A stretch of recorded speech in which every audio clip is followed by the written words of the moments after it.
Hey, what is going on, everybody? Let's give it a minute for folks to get in here.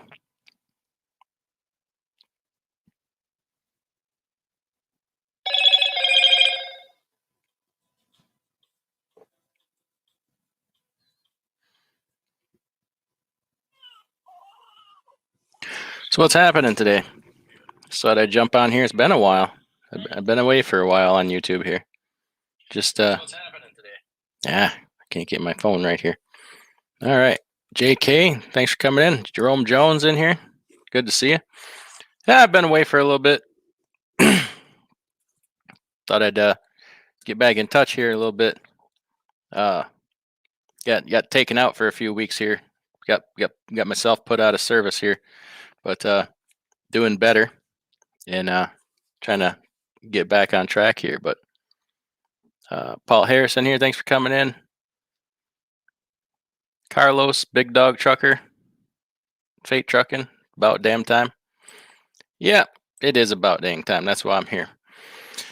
But yeah, so some big things are happening in trucking. Some good, some not so good, some great, some bad.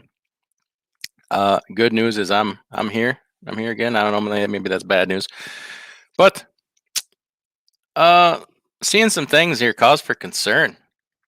Honestly, if I'm being honest, um, having a lot of things that we're experiencing with drivers here, and you've probably all heard about the factoring company going bankrupt in the last few days, and freight's pretty good.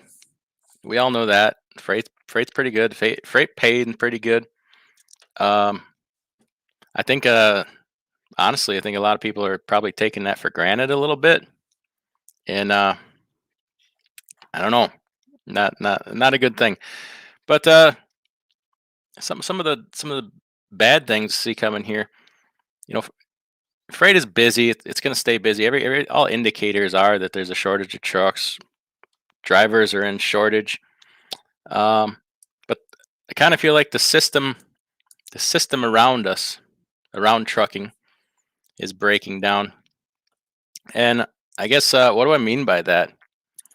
Seeing a lot of bad things going on. Okay, been sending at least 3 times a week here lately.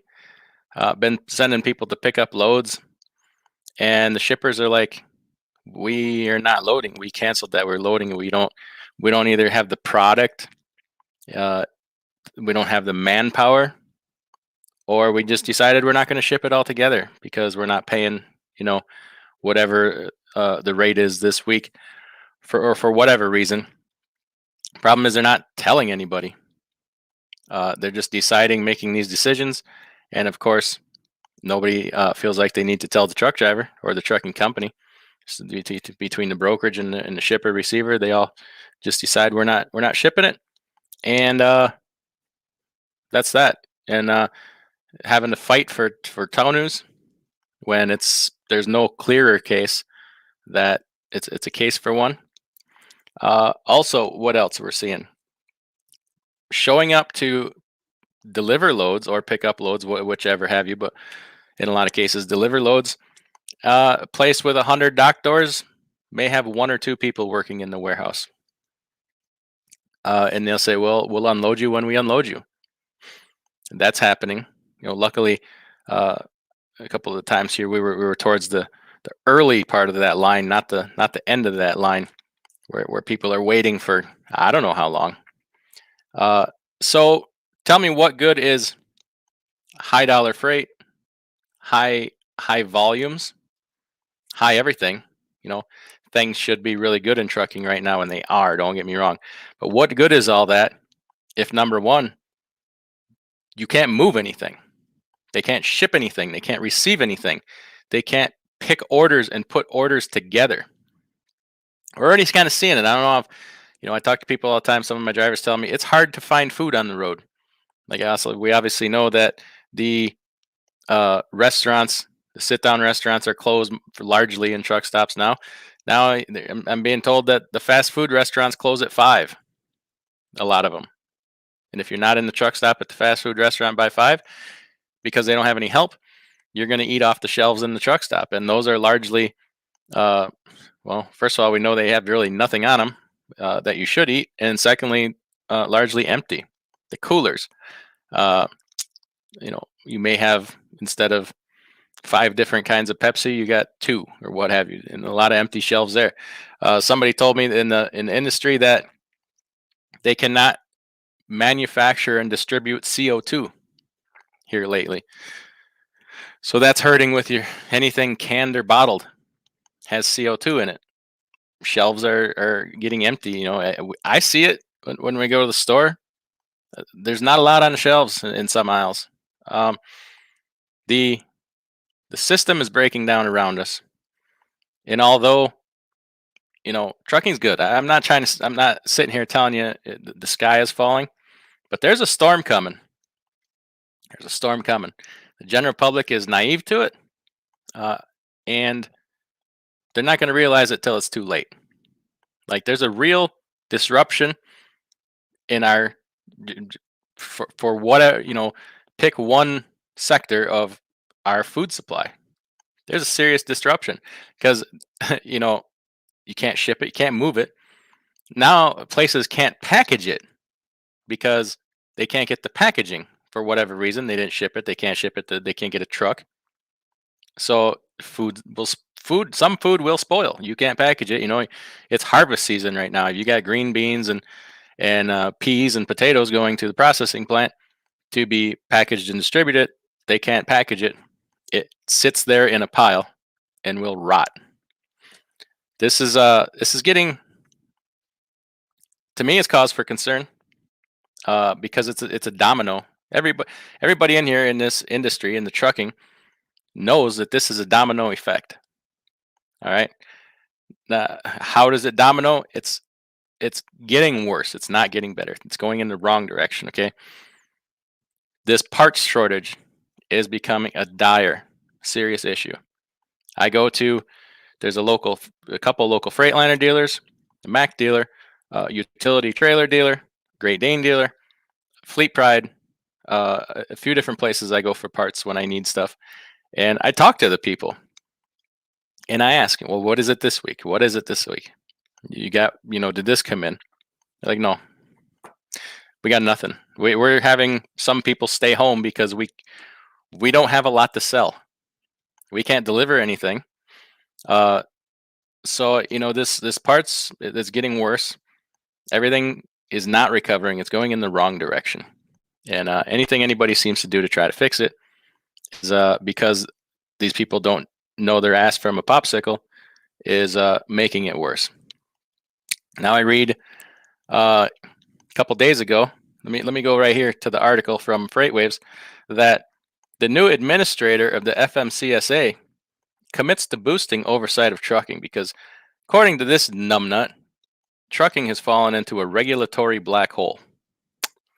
That is about the dumbest statement I've heard come out of a human being's mouth in a good while.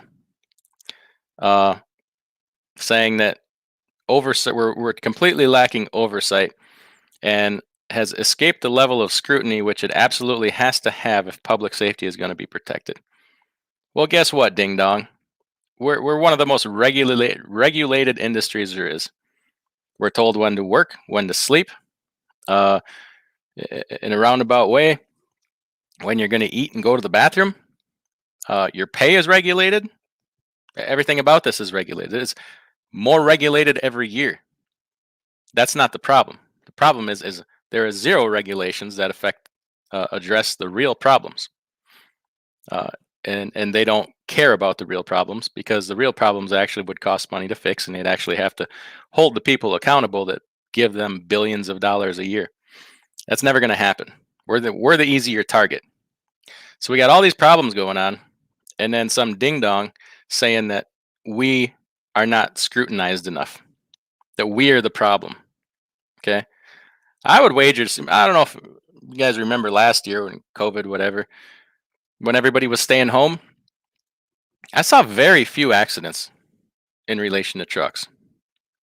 It's and I'm just talking from my personal experience. I don't know what the statistics are, but I'd wager to say that accidents were down significantly. Okay, which would mean that we're not really the problem. The problem is congestion and people that can't watch the road instead of their phones, and um, so we got people. You know, you can practically deliver to a place and walk in, and they'll give you a job. They're desperate for help. Uh, it's not changing. It's not. Places are just so, well, we're not going to run a second shift because we don't have any help. But then doesn't nobody tells you not to bring any trucks in. You know, it's a storm coming, and I know you guys all see it. What to do about it? Uh, that's the $1 million question, isn't it? That is the $1 million question. That's excuse me. Sorry, I don't mean you guys might hear me cough every now and then. I'm alive, but barely. Um, see what we all got in here. B Stars in here. Gary Bates, thumbs up and a poop emoji. Thanks for coming in, Gary. Ben's Trucking says thanks for all the info you put out. Well, hey, thanks for listening. Eddie Drotar is in here. Thanks for coming in. Momentum JK. Shortage of warehouses too. Yeah, warehouses are going up like all over the place. Uh, to me, the problem is most of them are Amazon warehouses. That's a whole nother a problem that will eventually rear its head. But nobody really wants to listen or hear about that problem. William Robbins says collapsing economy. Welcome to the next 2.5 years. Yeah, William. 2.5 years is optimistic, and you all know by now I don't do politics on here, and but we have some stuff right now that is, if it's not fixed now, it becomes unfixable. It really does. At a certain point with things, there's no going back. When we lose food sovereignty, okay, when we can't provide for ourselves as people, due to whatever circumstances, when you start to lose these things, somebody's going to step in and provide a solution, and the solutions that they're going to provide are going to they're going to one, either make it worse, or two, you're going to lose your sovereignty as a person. Okay, that's a big problem. Although some people seem to love that, they really want that. Okay, Sean Fairman says it's sitting in Procter and Gamble in Green Bay, 24 hours behind loading. Yeah, I had my CH Robinson rep is on vacation yesterday, and so I had to talk to another person, and he told me that a lot of the Myers DCs are more than 24 hours behind. So if you show up to a place with 100 docks, you got to load, and they say, I can't unload you, you'll wait. Eventually, you run out of options. I mean, if you're with a big carrier, they might say, yeah, bring it, drop it at their yard, whatever. But a lot of people in here, including myself, we're small, we're independent. We don't have those kinds of resources, and nobody's going to care that you have to sit and wait. Eventually, we're going to get to a point where people don't care. They're not going to care about paying you because they can't pay you. Here's another thing we didn't even touch on yet. This is serious. People are, freight rates are sky high. Obviously, we all know that. It's great for us. The honeymoon. I always said it in the beginning. It's beautiful. Everybody has money. Everybody's happy. When things come home to roost, a lot of people aren't so happy anymore. People are losing their ability to pay these freight bills. We just saw a good sized factoring company file bankruptcy. Now, what people don't understand, a lot of people don't understand, it's not just truckers who use factoring. Brokers use factoring. If you're a brokerage and you're doing $5 million a month in business, most of them can't float that unless you're a Robinson or a TQL or whatever all your other big brokerages are. Most brokerages cannot float that kind of capital. The brokerages themselves factor. Okay, so it's being factored from the shipper to the broker, being factored from the broker to you. Now, something else people don't quite understand. Well, if my factoring company goes broke, I'll just go, cut them out and get the money myself. Once you sign that letter of assignment to the broker, they cannot pay you. Number one, they don't have to pay you, but they cannot pay you. They have a legal obligation. Sorry, not with the. I got ahead of myself there. Once you sign that letter of assignment to the broker, okay, they cannot pay you. They have to pay the factoring company. They no longer owe you the money. They can't owe you the money. You assigned your rights to the factoring company. So the broker must pay the factoring company. You have to go through some steps to take that back. Okay, don't just assume because your factoring company went broke that now they owe you the money. That's not exactly how it works. So Carlos says my friend works at a restaurant and Cisco is getting 15 days for food delivery. Yes, we have friends that own a couple different establishments locally, and they're saying that when they order, they order 100 cases, they may get 25, and Cisco just says, "Too bad, so sad. You'll get it when we get it." A lot of Cisco's are not delivering. They don't have route drivers. They can't deliver. So you tell me how this is supposed to get better. A big step towards this getting better would be force people to take their ass back to work. It wouldn't solve everything. It would help a lot, and it's what needs to happen. It's what needs to happen. Well, here we go again. Bench Trucking says he was stuck at a Target distribution for 19 hours this week. Were you able to get paid? That's my question. And even if you were, it doesn't matter because it doesn't make up. See, you took a truck out of the supply chain for basically a day. You made it made an unnecessary another truck shortage, and that's just one. That's happening all over the place. Ronald Rutledge says, "Yep, Burger King closes at 3 p.m. in South Carolina. Had no workers." So you guys are seeing it. You know exactly what I'm talking about, and it's a big deal. I know it's each individual case is kind of anecdotal, but it's not. Yeah, Eddie says sugar-free beverages are hard to find for sure. Yep. The bottles and the cans. The bottles and the cans are a shortage. Oh, here you go. Yeah, there you go. Simple things like plastic bottles and packaging aren't moving either. No, they're not. They're not. Things are not moving. They can't move. We've lost the ability to move things. Not because of us. Okay? The system is breaking. It's very it could break in a week. Okay? Or it can break slowly. It's breaking slowly right now. But what if we had a triggering event? Okay, whatever that looks like. I'm going to speculate and give people ideas. It could completely push it over the edge. We're on a precipice. What does it take to push it over the edge? Okay, even if they do get these parts for trucks and trailers, they can't move them. They can't ship them. Okay, I heard some people. We went to dinner last night, and heard some idiot talking about, well, they're not unloading these ships in the port because they're waiting for tariffs to go down. And I didn't even respond. It's an idiotic statement. They can't unload those ships if they wanted to. They have no people to unload them. They have no place to put the containers on the ground. The ports are full, and they can't find trucks to haul the containers out of the ports to make room to set new containers on the ground.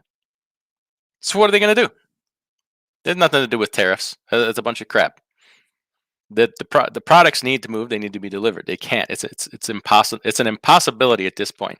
And the chain is starting to back up all the way to Shanghai, all the way to Hong Kong. You should go on the I don't know what the website would be, but find these maps of the maritime ships. You think the ports are bad here? Look at the ports over in Hong Kong, Shanghai. It's insane. It makes ours look like a fart in the wind. It's crazy. Lance Calhoun says, we have adopted a just-in-time system that we will be building warehouses. You would think so. How are we going to build the warehouses? Can't get anybody to work. Can't produce the materials. Can't ship the materials. It's to the point where it's almost too late. Like, people got to go back to work.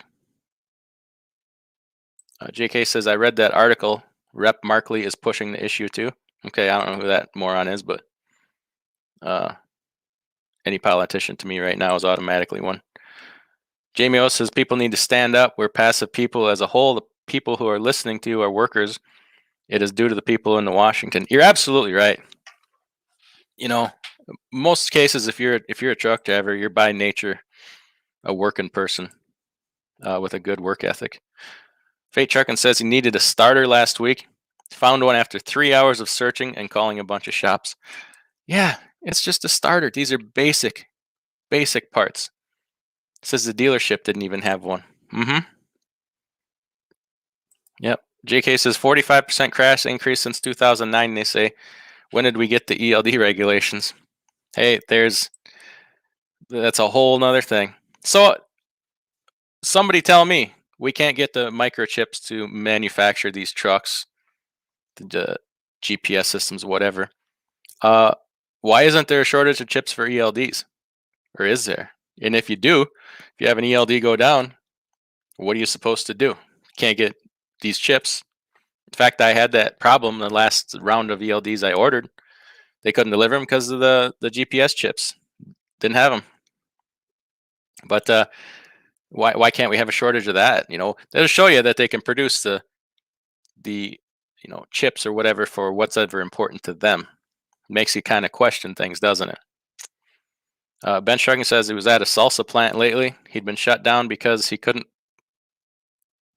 make plastic packaging due to a lack of HDPE from plastics manufacturers. Yes, it only takes one main ingredient, honestly, whatever that is. CO2 is a big ingredient in food. Go out and try to get helium balloons for a party. There's a bad shortage of helium. It's getting crazy. Like, people don't care yet because it has affected the general public only in that prices have gone up.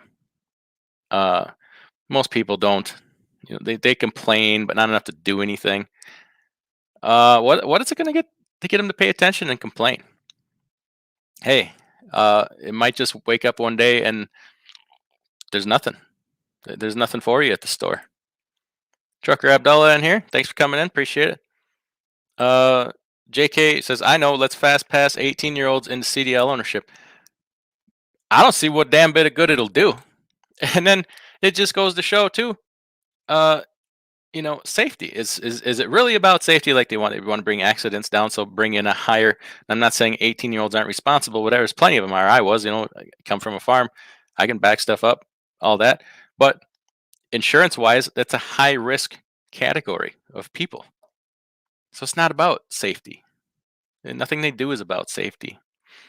It's doggone chat jumped on me here. Paul Harrison now says, I got a rear end on Monday. Oh, I got rear-ended on Monday. The pharmacist fell asleep at the wheel working 7 12-hour shifts. Oh my gosh, totaled her Audi. She was taken away in an ambulance. I was banged up. It happened less than a minute of stop. Dang. Well, I'm glad you're okay. That's the main thing.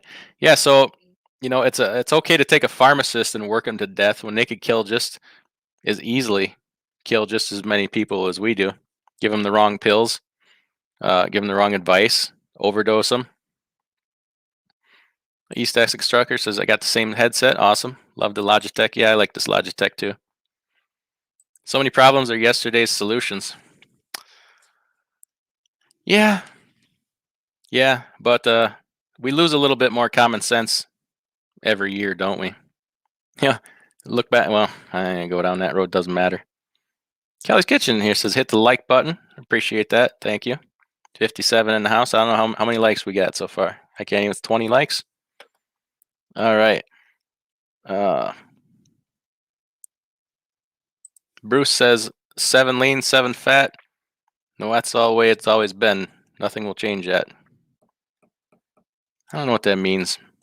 Wish I did. Explain that to me. I'm sure that's meaningful. And I'm the least educated pop culture person. Maybe that's a pop culture reference.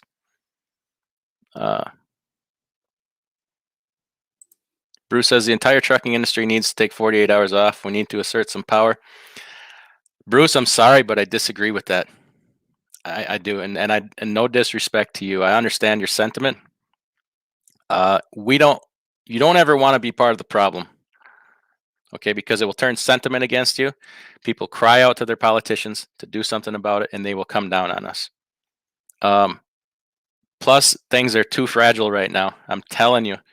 I'm telling you. You can disagree with me. We can disagree. That's absolutely fine as long as we're respectful. The system is so fragile right now that could put us in a free fall collapse. We're headed in the wrong direction anyway. You know, for us to say we just want to make things better in trucking, we want to get respect, we want to get more money. What good does $1,000 a day do you if there ain't nothing to spend it on?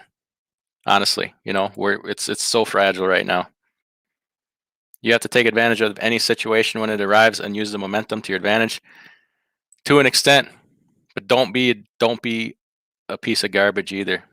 That's I'm trying to be respectful as I can, but that's something that politicians do.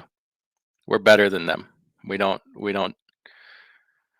That's how they got us in the situation we are, and they're in the situation they are. Ports are full.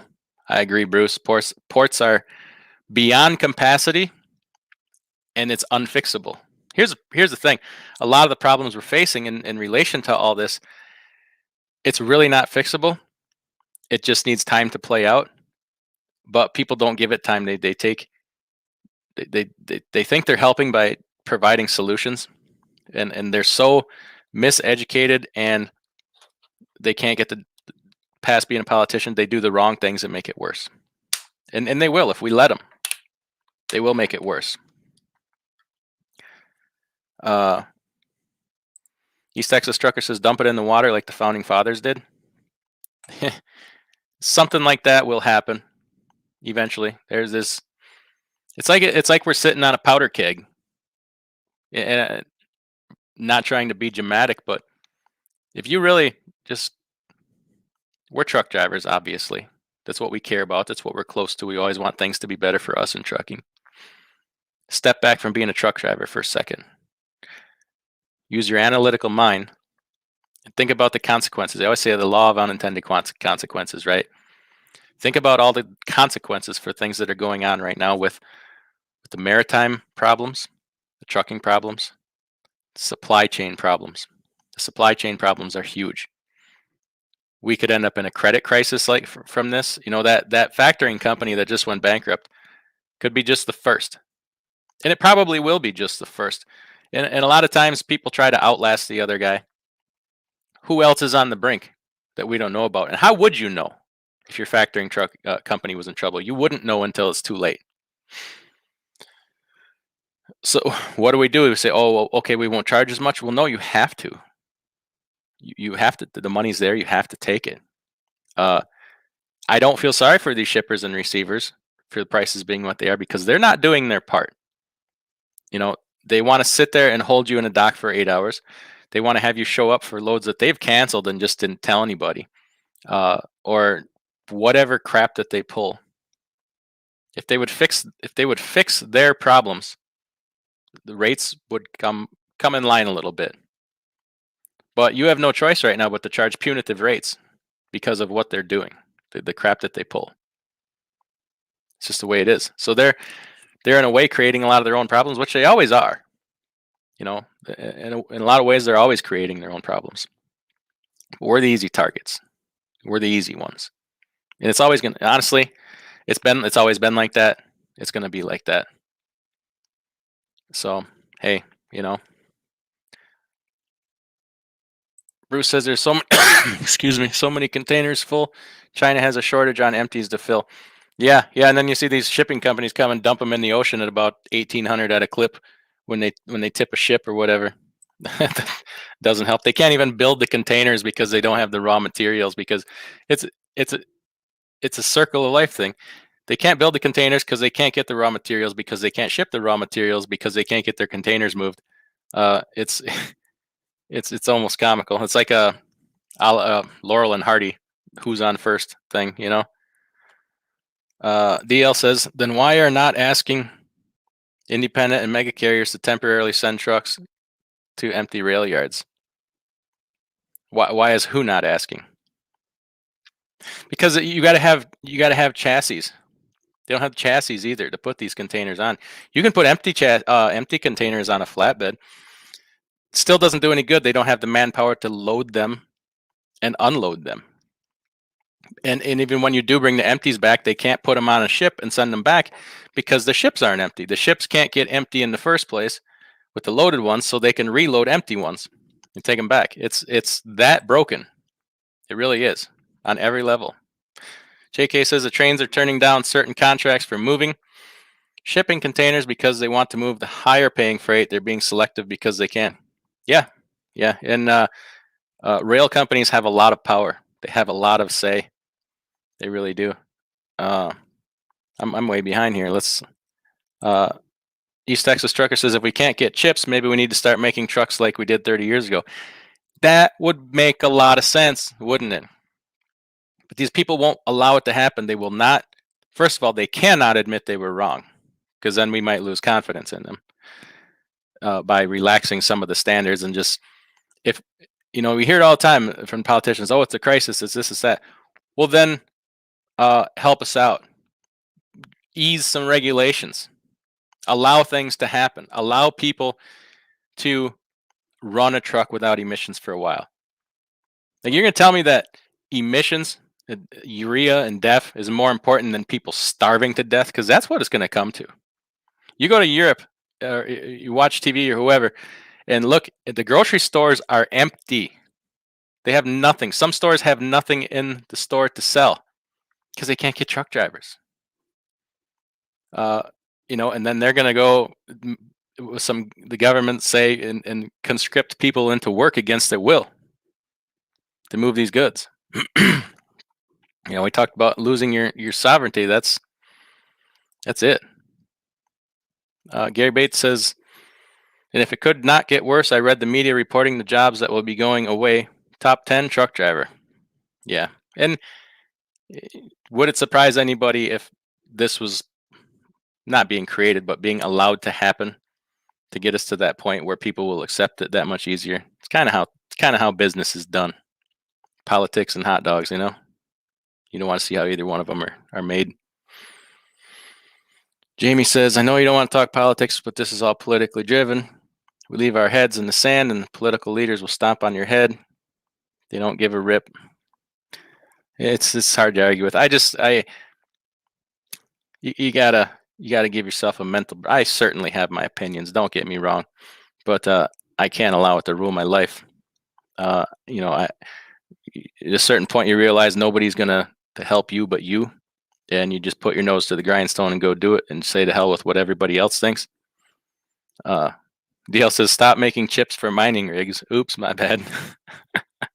Yeah, are they having a shortage too? I guess I don't even know. Oh, you mean the crypto mining rigs? No. That's a next shoe to drop there. There's some problems in crypto right now. Gary Bates says, and my fuel pump took 3 weeks to get fixed. See, that's what I'm saying. Like, okay, we have 7 trucks in the fleet. Gary's kind of new at this. He's got 1. Okay. Fuel pump goes down, takes 3 weeks to get fixed. You sit there. There's nothing else you can do. So what if he's got a load on while that goes out? What does he do with that load? That could cost him thousands of dollars. I made my video about, watch this before you get your own authority, talking about some of the downsides. Everybody wanted to argue and say, oh, you just do this with your load, do that with their load. Well, come to find out, I heard somebody else just had that problem where they broke down under a load. And it cost them $8,000 to recover that freaking load, from what I've been told. So what people think happens and what happens sometimes are different realities. Okay. So what are we just going to ditch trucks, leave them sit in the side of the road, or tow them to a shop and leave them sit there for 6 months waiting on a transmission tiddlywink? I don't know. It's going to happen. I talked to a guy this morning who works city driver for FedEx. They have all kinds of things that they're not fixing, like air conditioning, things like that, because they can't get the parts. So if FedEx can't fix their equipment, obviously they fix the DOT important stuff or the truck gets parked. If they can't get parts and fix their equipment, FedEx, what the hell do you think you're going to do? What the hell am I going to do? Okay. So it is. It'll come to a head. I don't know where, whatever. But we all just got to do keep our nose to the grindstones and keep doing everything you can for yourself. Because it's people like this idiot from the FMCSA are bound and determined to make it work worse for us. And what does that mean? Lack of oversight and scrutiny. What are they going to take it? I'm sure every time we get some new person, we got to redo the hours of service these days. They were fined for 60 years. Now we got to redo them every, I don't know, what, 6 months. What do they take us down? Work less hours? Well, that takes capacity out of the market too. And parking. She supports congestion relief. Well, that's okay. Support whatever you want. Do something about it. Oh boy. Scott Peterson says hunger is a great motivator, but when the government keeps handing out checks, why go to work? You're exactly right. It's part of the problem what's going on. But eventually, even these people intentionally not working and getting these checks will find out, oh crap, I got nothing to spend this money on.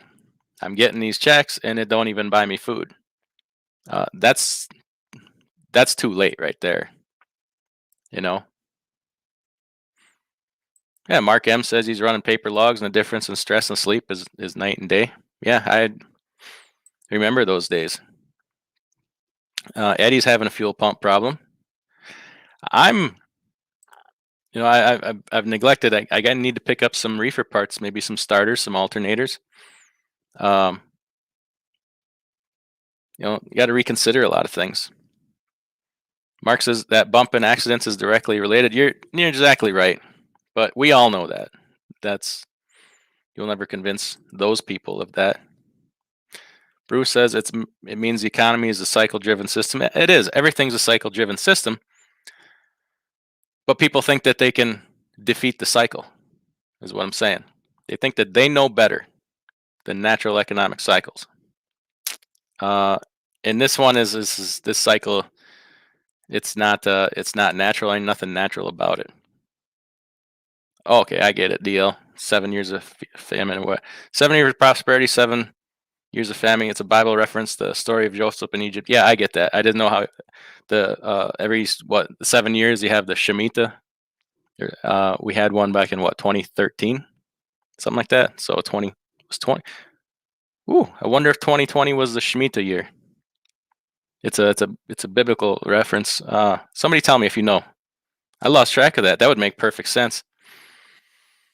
Oh, Bruce says politicians coming down on us is because they have the power in their hands, not in ours. Yeah, we can do about it. What are we gonna do? Too many people. The problem is I understand them doing that. It's the nature of politicians, but the problem is us. I mean, people in this video, but too many people are starting to like it that way and insist on it and cry out for more of it. That's where you get lost right there.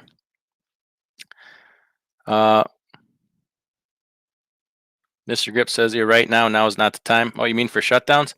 Yeah, you don't want to be part of the solution. There's ways to, or I'm sorry, take that back.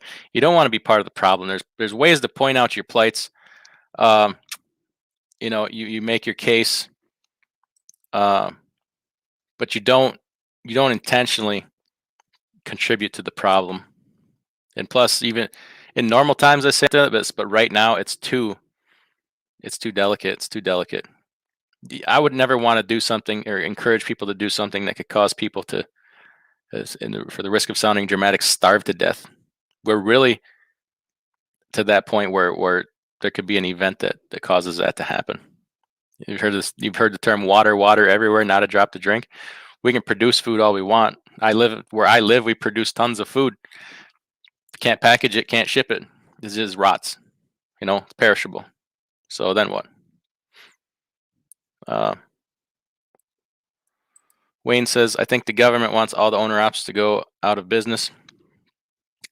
They've passed laws to ensure that happens, especially in California. Other states are going to follow suit. I was on a corresponding email, I guess, with Trucking Association of Massachusetts, with one of their executives. I'm trying to get him to come on the show here. We're talking back and forth. It's a big thing going on with the state of Massachusetts right now that nobody knows about. And I tell you what, it can be devastating to small business people in trucking, if you own trucks. Why do you have to hear it from me? Why are you not hearing it from OOIDA and NASTC? If there's so much on your side, so much for you, why are they not going to the Trucking Association of Massachusetts and bringing this guy on there? They got radio shows, for crying out loud. This is a big deal. And when it comes out, I hope everybody watches it and listens and hears what he has to say. I will not send any of my trucks to Massachusetts anymore. So that means probably no Maine, Vermont, New Hampshire, which we don't go up there anyway. But Massachusetts is being a bunch of scumburgers right now. And more on that later. DL says, I wish I could net 1,000 a day. That would be a game changer for me. Yeah, a lot of people are right now. That's how crazy it is. You know, we used to hope to gross 1,000 a day. Was a pretty good goal. All right, people helping each other here out with the. Jerome Jones said convoy was like that. Was supposed to pick up a loaded trailer between 8 and 4, but customers changed it to 7:30. Wasn't ready till 1:30. Waited for 6 hours. You know, if I could wave a magic wand and make things happen the way, you know, I want them to. Convoy, Uber, a lot of people are starting to stop doing business with them because there's some, even not just trucking companies, but shippers, because they know nothing about the business that they're in. They know software, they know computers, they know algorithms, they know how to put things on an app, and get people to cover the freight. When it comes to there's an issue, they know nothing. I've heard places talk about they're tired of talking to somebody, you know, overseas, somebody that cannot solve a problem, and multiple, just story after story of people having a problem with a load, and the broker, they just abandon them. Like, they take their phone calls, and we've all heard it. If you've talked to somebody at Uber, I will escalate your problem, and then that's it forever. Like, you will never hear back if you don't figure out a way to solve that problem for yourself. And, you know, of course, people know everything. I'll just take it back to the shipper. Guess what? The shipper might not take it. The shipper might not be whose product is. If you picked it up at a Lineage Logistics, that product don't belong to Lineage. It probably belongs to Kraft or Land O'Lakes or Nestle. It's not their product. They ain't taking it back. And besides, somebody already paid for it. Okay, a lot of times you're not hauling it for the shipper. A lot of times you're hauling loads for the receiver. It can put you in one hell of a predicament. I've had it happen and just have had to go nuclear option to get it resolved. It's happening more and more. It's happening a lot. Okay, because people don't follow through. They don't confirm appointments. Like I said, places can't receive things. You know, you show up at a Kroger and they tell you they're not receiving it. They're not receiving it. Make a new appointment for 4 days later, and they don't care. So things are going to, well, they already are. They always have been. Things very tough for the individual, small owner operator, small carrier, and we're going to see more of that because we don't have the resources. You know, if that happens to Swift, he'll bring it to the yard. We'll deliver it in 4 days. It takes you out of the game for a week. And that's honestly, I'd sit there and get mad and steam it and cuss everybody out. Nobody cares.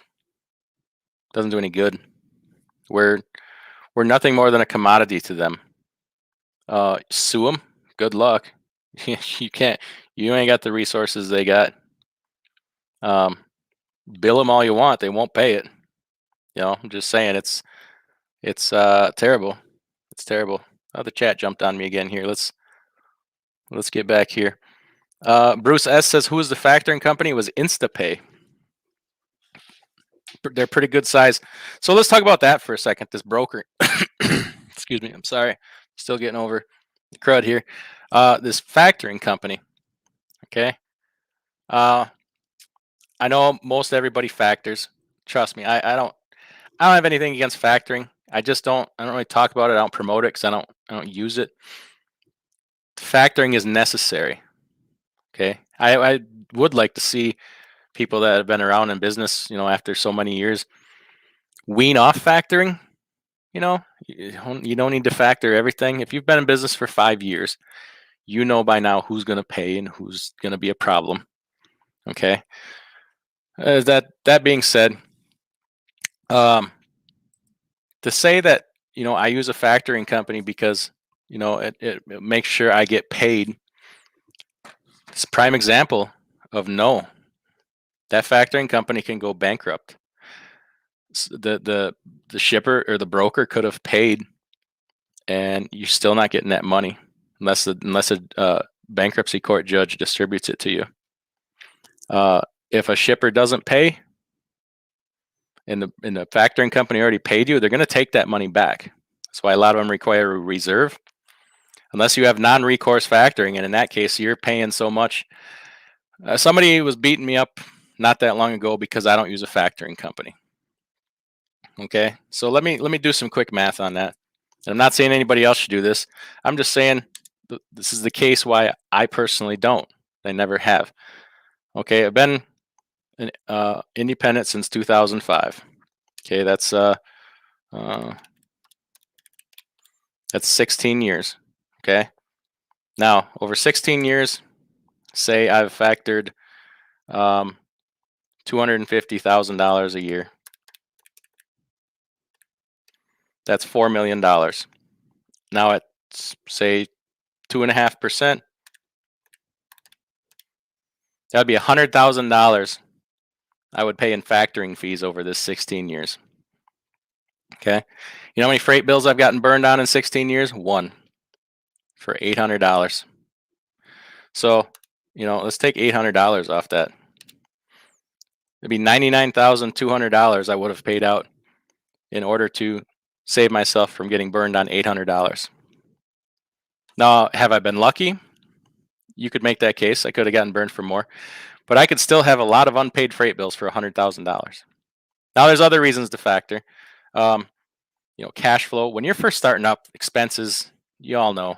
You need it's a lot of money to float. If you're one truck, you're floating for the 1 month of fuel, freight bills.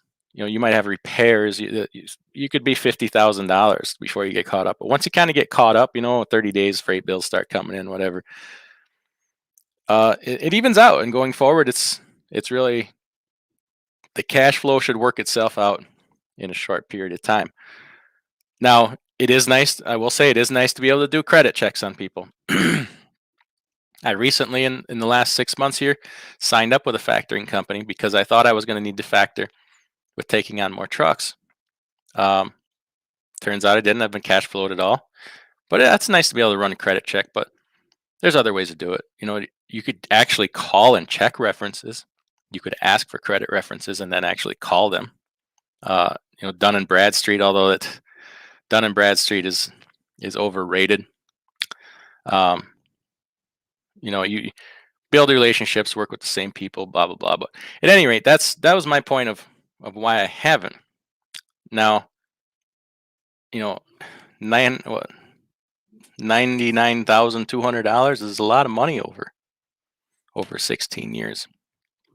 It's the cost of a really good truck. So that's why I haven't. There's plenty of reasons on both sides, and I don't beat anybody up for either one of them. But to say one is the absolute way to do it and the other one's not is you gotta do it. And now this year, revenue will be over $1 million. So if I would have factored in 1 year, it'll probably be like 1.4 million times 0.0 at 2.5%. Average factoring rate. It's $35,000. That's my wages. That's one person's wages. So, but I keep it on standby because at this point, things can get tight when you start dealing with higher amounts of money. Dayclad Slim says, my family has been through this before. Welcome to early 90s Soviet Union. I love that. Dayclad Slim, thanks for pointing that out. We have a short memory of history in this country for whatever reason. And I really love it. When you really want to know government, politics, economics, blah, blah, blah. Find somebody that came to this country from a country where things went a little wonky. Day-Cab Slim would know. Coming from the Soviet Union, you'll know about food shortages. You'll know about bread lines. You'll know about when things get tight and they step in and implement policies and regulations of rationing and such. Let somebody from another country tell you about it. They seem to have way better memory than we do.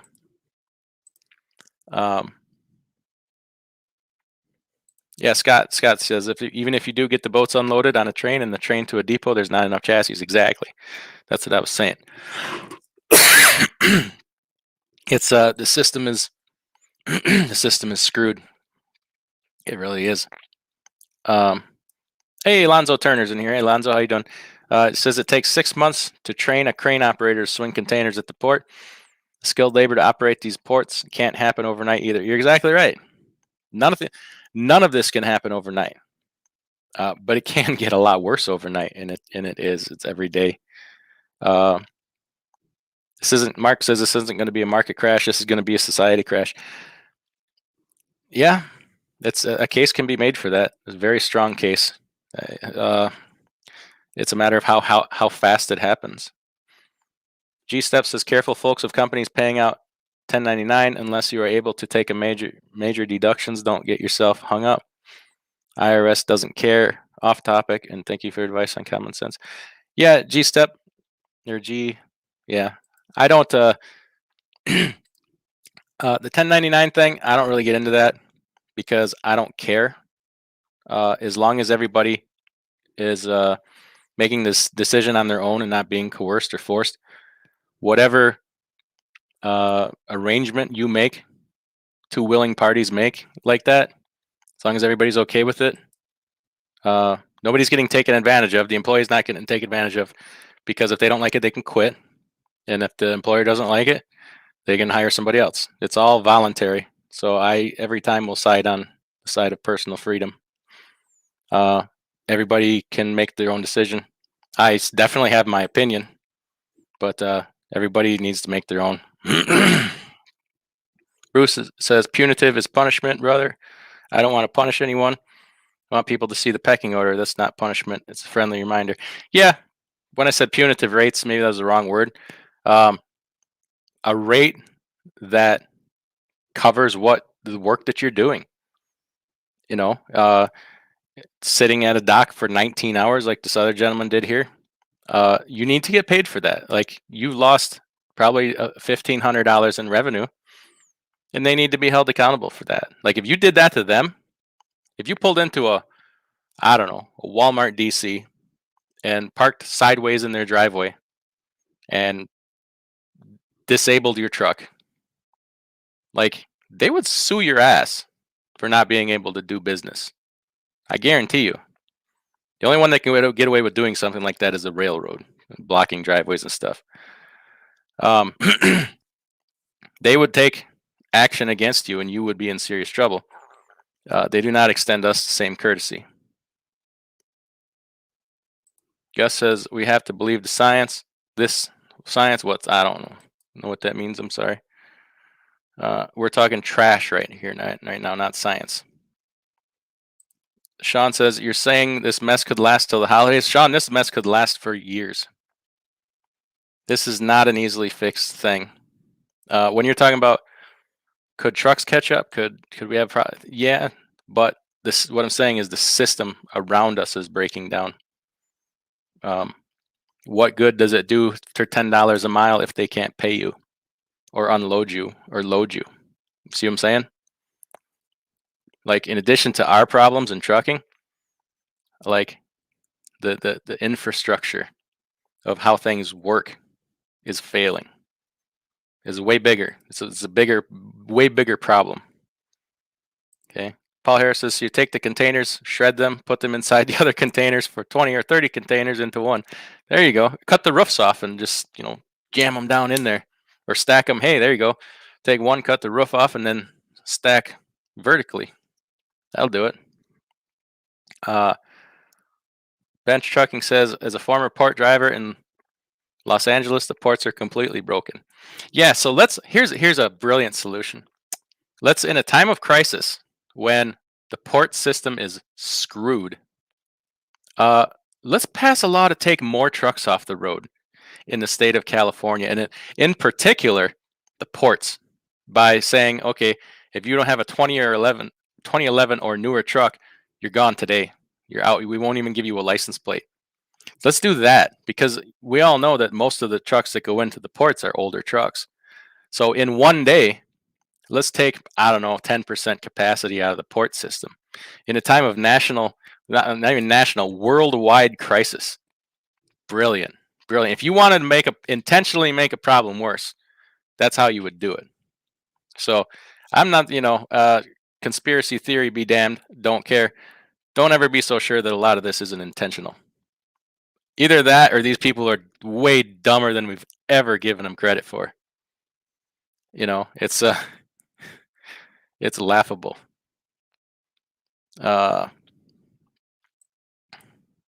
This chat here keeps jumping on me. Where are we at here?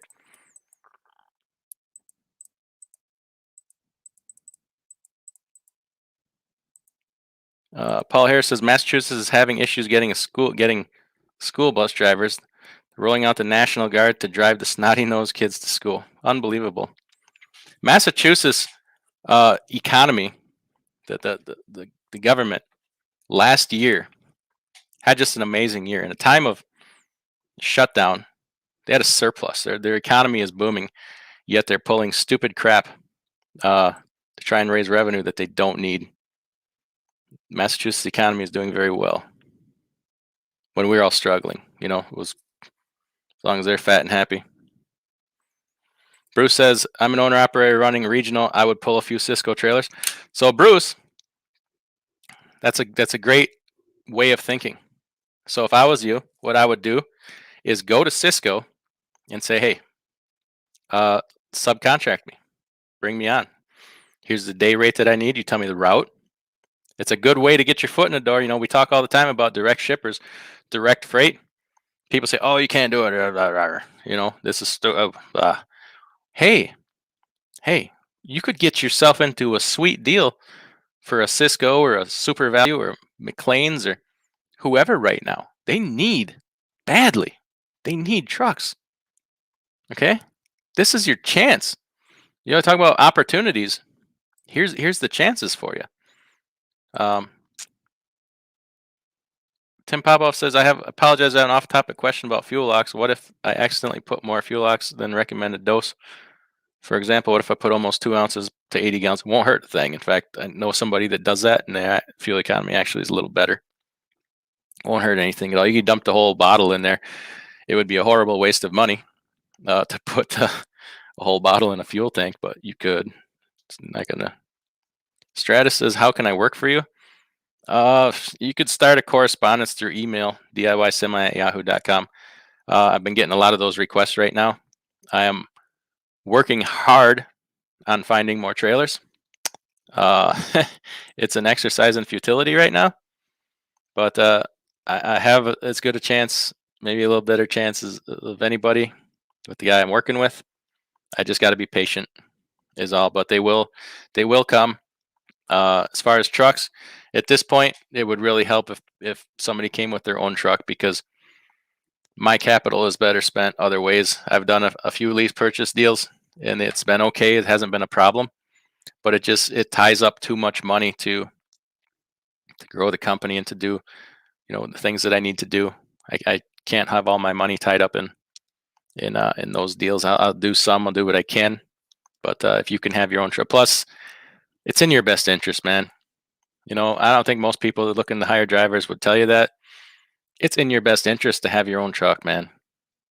Or ma'am. Yes, I don't know who you are, but just saying. Just saying. You can say anything if you're just saying. Did you know that? Bruce says, I've got one truck and the dealer just got it fixed 2 days ago. They had it 62 days. What? Point, proved right there. I know another guy who had, he has a international, and a dealer had it for better than 3 weeks for a stupid problem. I got a guy right now trying to get brakes put on a Volvo.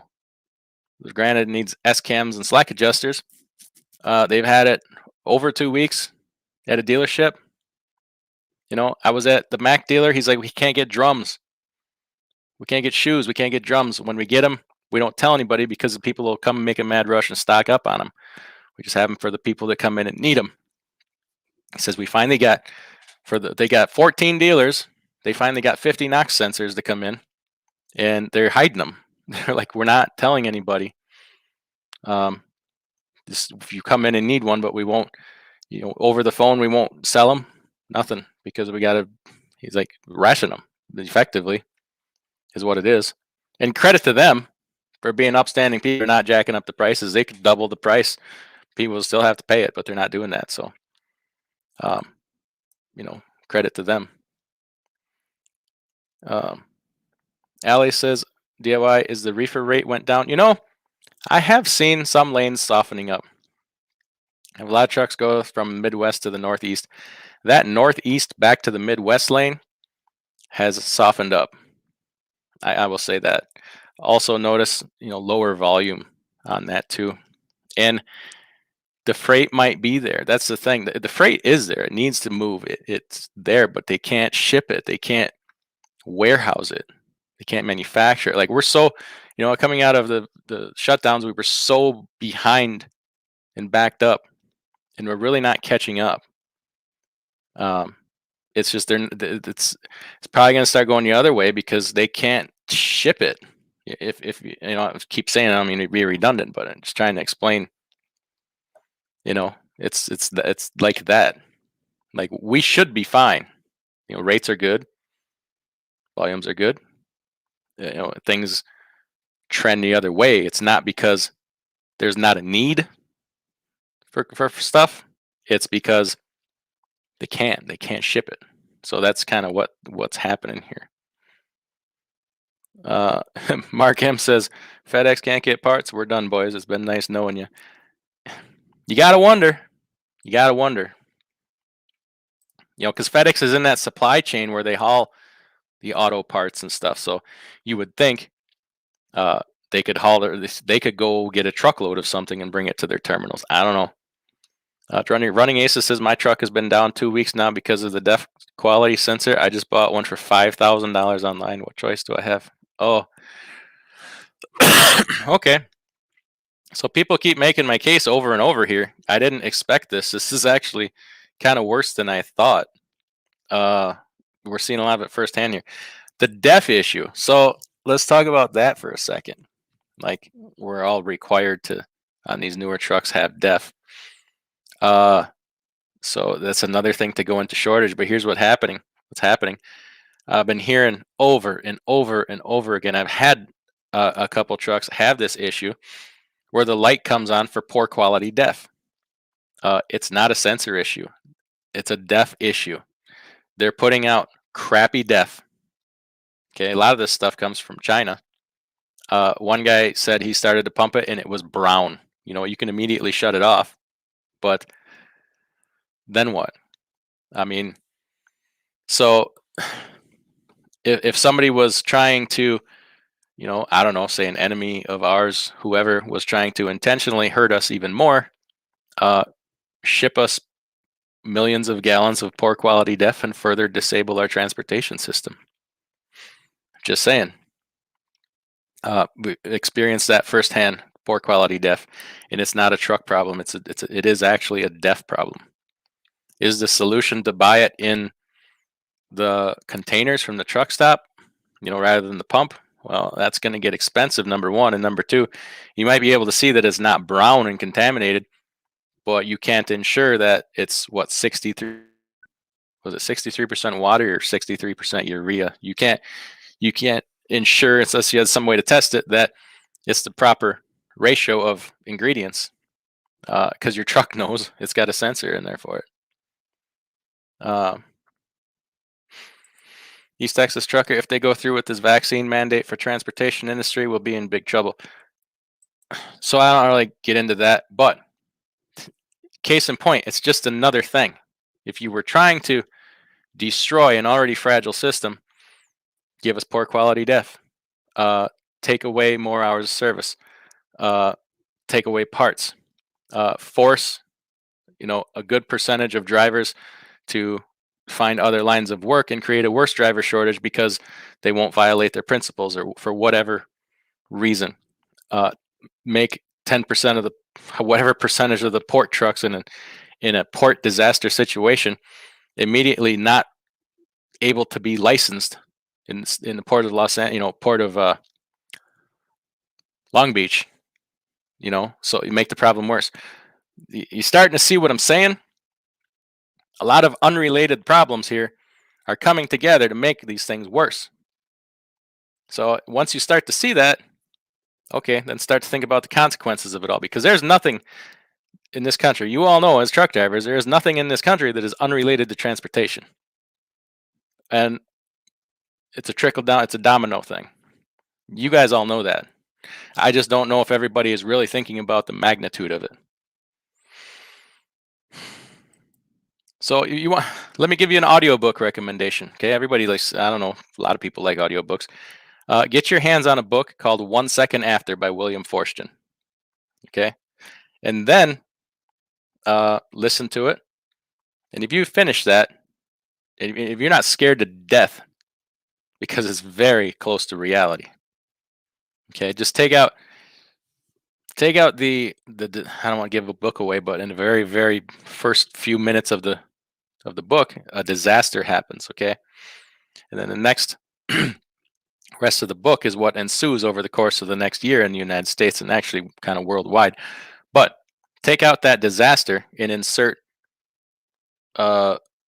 disruption in the supply chain. Same thing, and essentially that's what it in a roundabout way was. And then you'll see that I probably wouldn't think this way if I had never read that book, or I did the audiobook. It's called 1 Second After by William Forstchen. It's fiction, but not by much, I tell you what. Bruce says, I remember the dump truck driver strike in Miami 20 years ago, and it worked like a charm. Their insurance was about to almost double, and they stopped it. Very different situation. I'm not familiar with that one either, so I'm not even going to comment on it. East Texas Trucker says, I'm considering getting my own truck in a year and a half after I reach my 3-year mark here at RTI, but the policies being pushed right now makes me worry about the future. Now, East Texas Trucker, I've watched some of your stuff, and YouTube being YouTube, if you really are making what you're saying you're making, and hey, I hope I'm sure you are. I'm sure you're not embellishing at all. I'm sure it's the truth. Don't. Stay doing what you're doing. You're absolutely killing it. Don't change anything. Like, there's nothing for you to gain, unless it's like, I wanted to try this my whole life. I just want to own a truck. Entrepreneurial spirit, blah blah blah. That's different. But money wise, like the amount of money that you're making for the risk that you have in it by being a company driver, I don't think you could beat it. It's my 2 cents. You don't have to be like everybody else. Like, here's part of the problem with YouTube. And I was talking to, actually, somebody commented me this about it today. People like to show their wins, man. But they don't like to show their losses or their problems or when they fail. You know what I mean? Like, people do like to see failures. It gets a lot of views. So some people manufacture failures. I'll be perfectly honest with you. But I question sometimes whether it's a good idea to just keep doing videos of, I got $10 a mile, or I made this much, or I made that much. Yeah, anybody can do that right now. Like, you're nothing special. I'm sorry to tell you. When things turn, like in 2020, why weren't you doing videos about how you survived $1 a mile or 80 cents a mile or no freight? Some people disappeared from YouTube at that time. This is, in some ways, some of this can do a disservice or an injustice. I think people lose sight of how not normal this is right now. Like, this $5, $6, $7, $8 a mile, Last year during the shutdowns and the worst of the situation, you would go on broker boards and see like 80 cents a mile, $1 a mile. Well, I'm here to tell you, and this comes from being in years of experience, and a lot of people is not going to like this. That $1 a mile is way the hell closer to reality than $6 or $7 or $5 a mile for dry van freight or reefer freight, and that's a fact. Anybody who's been in this for any number of years will tell you that if they're being honest. Like, is it normal to have 80 cents a mile, $1 a mile? No, but it's closer to historical reality than $8 a mile. That's a fact. People are totally losing sight of that. I'm sorry. It's a sign. To me, it's a sign of a bubble. It's like in it's 08 or 10 or whatever the hell it was when people buying houses over the phone sight unseen because everybody can flip real estate. It's the same damn thing. You got people coming out of driving school getting their own authority because of the rates that are going on right now, and that is, to me, it does a lot of people a disservice. I'm sorry. I hate to see people get hurt. G Walker in the house. Thanks. Sorry, folks. I don't mean to cough. G Walker says, "What exactly is a crap storm anyway?" It's similar to trying to keep it PG, an S storm, but the PG version. We're just talking about some of the issues going on in the system right now. G Walker is what we're doing. Bruce says OIDA is a scam. I wholeheartedly agree, and I'm quitting NASTIC too because I don't think they're really any better. When what was it in 2017, 2018? Does anybody remember when they first started that Food Safety Modernization Act? And anybody that hauled a reefer or hauled food products, blah blah blah, was supposed to get training. Legally, was supposed to get training to be able to haul these items. And I was looking for some training. Where do I get such training? Called. I had already quit. Had nothing to do with OIDA by then. Called JJ Keller. They're like, yeah, we're working on it, blah blah blah, but it's not ready. I'm like, okay. Called NASTIC, friend of this owner operator, and I talked to the lady that does these programs, and she's like, the what? I said, Food Safety Modernization Act. She's like, what the hell is that? I had to explain it to her. Needless to say, 2 weeks later, they're putting out a thing. We're coming out with a program. They should know. They should know before I know. It's just, I had their fuel card for a while. Other than that, I've never got an ounce of benefit from any of that stuff. Half the time, they're on the wrong side of most of the issues, in my opinion. But I'm just not going to be a part of it anymore. I canceled my NASTIC fuel cards. I've found better deals. MUDFLAP is, by the time you put in the fees and what it costs to be with NASTIC and their monthly fee, if you don't go to Nashville and take their high pressure sales bullcrap, they want to charge you $35 a month per fuel card, and then what is it, $300 a year? The difference between the NASTIC pricing and the MUDFLAP pricing was, you could measure it with a piece of paper. So I just do MUDFLAP. It works better anyways. Never had a problem. Incidentally, if you're going to use it, use my promo code DIY Semi, get $10 off your first fueling. But Bruce says no Cali or Northeast for me either. Yeah, I don't do business. Screw Cali. I've got one trailer that's California compliant just because I have somebody that lives in that direction. Sometimes it helps to get them home. Other than that, Early Bird says deleted def, no problem. Any states? Well, it's just they pick and choose things they're going to crack down on and when they're going to crack down. And apparently some states are doing that. There's a shop up by me that got pinched a couple years ago with $800,000 fine, and they went through the records and had to bring back every truck they ever deleted and restore it back to factory. And it was millions. And because they were doing one of the types of deletes where they take off all the parts and just get rid of them, def canister or def filters and all, or DPF filters and all, just remove it all from the truck, and they had to go rebuy all that stuff and put it back on. It was in the millions. Just the fine was 800,000. Shannon Thomas in here. Thanks for coming in, channel member. Appreciate it. I'm in suspense now. Uh-oh. Road float in here. Channel member says just parked in Kingman, Arizona. By the way, just posted the September safety meeting for all the channel members, DIY with authority and hire. So if you're you're a owner operator or independent or a very small trucking company, you got to do yearly a few safety meetings a year to be compliant. So if you just sign up for that and watch those videos and just prove you're in attendance, maybe leave a comment, that meets the legal requirement for your safety meetings. Gus says he hates the state of Massachusetts.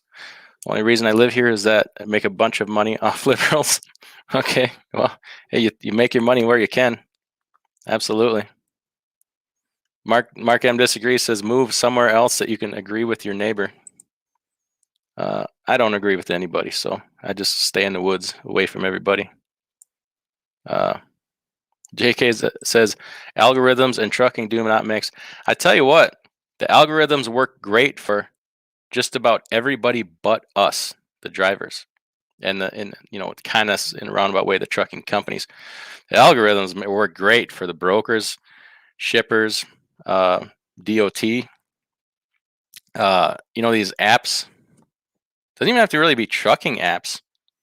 Apps sell access to different places, so it tells them, even the DAT app tells brokers, tells whoever how many trucks are in a given area at a given time on a given day. That's like gold to them.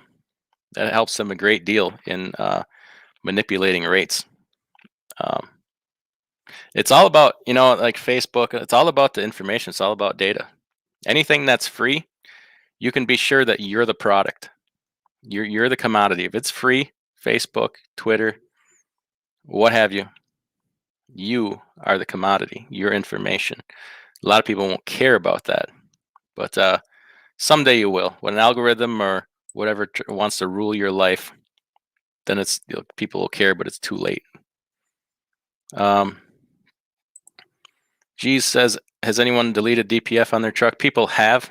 There's people in this chat that have. I know. I don't care one way or another. Everybody should do what they want to do. I don't encourage people to do it. It can be a lot of problems. I won't allow one in my fleet because a deleted truck, it's because of the liability. And if you get caught, they can hit you with fines that you can't pay.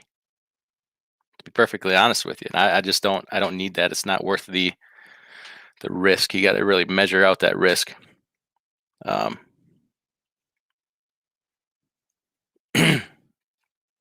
Oh, Gus says he's got 2 young kids, and when they're done through college, they're gonna move them to Florida.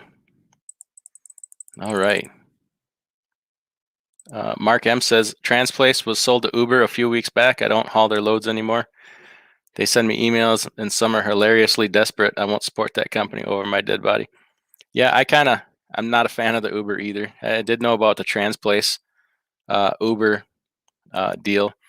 You're seeing a lot of that too. Consolidation. Echo Logistics just got, I don't remember if they got bought out or merged with another company. You got all kinds of, who else? Another big one. I don't even remember. Don't care. But a lot of consolidations going on. It's not long ago, I got a brokerage license. I haven't done anything with it because I don't have the time. I had hired an agent to do something with it, and they didn't have any success. A lot of issues there. So right now, I just put it aside. I read all these articles, and read another one yesterday about these startup brokerages. Now the technology is there that Uber, Convoy, Amazon, Transfix, that they've all created. The platforms are there, and this is another company yesterday announced that they've raised $150 million to launch their startup brokerage, invested in all the technology, and they showed the company portrait and whatever. It's just a bunch of these young punks just out of college They know computers. They know algorithms. They don't know freight. It's going to be another brokerage that knows nothing about the business. They probably don't even know what a truck looks like. And how am I supposed to start a brokerage and compete against somebody who just raised $150 million for startup? They have unlimited software. They can lose that money. It's seed money. They're not even obligated to make money. How do you compete with that? You can't. So I'm about to abandon that idea because it's just become largely nothing but a waste of money. I keep it because it can maybe at some point it'll help my carrier. I don't know if I have the opportunity to do some additional business, but other than that, I will probably likely never do anything with it. Road Float says, channel memory says, oh, Mark M, channel member. Also, thank you, Mark. Appreciate that. Road Float says, dropping his Swift rig in Phoenix in the morning. Haven't seen the terminal since April. WTF. Last Swift load. Bought a truck. Woohoo. Oh, Road Float. Then tell you what, I don't think we've done. Road Float is an all access member. We did a online meeting last month. We haven't done your one here for September. I don't think. We probably ought to get on the horn. I want to make sure you get what you paid for. I didn't know you were that. Didn't sound to me like you were that close to doing it. So congratulations, you pulled the trigger. Big step. I'd like to hear about where you're going to go and what you're going to do. Early Bird says, yes, I deleted DPF. I do everywhere. 65% I do in California. Oh, allegedly. We won't admit that here. Nobody knows who you are though, so that's okay. Well, Doc's got all the answers. Says, get your heads out of your asses. Unemployment checks aren't big enough to keep people home. Oh, on the contrary, Doc. In some places, they're upwards of $1,000 a week. That's enough to keep people home. I'd say. I'm sorry. That's absolutely true. When you add on the $300 federal booster to that, which has not gone away in every state, there's places over $1,000 a week to do nothing but stay home. So I appreciate the sentiment, but it's not factually accurate.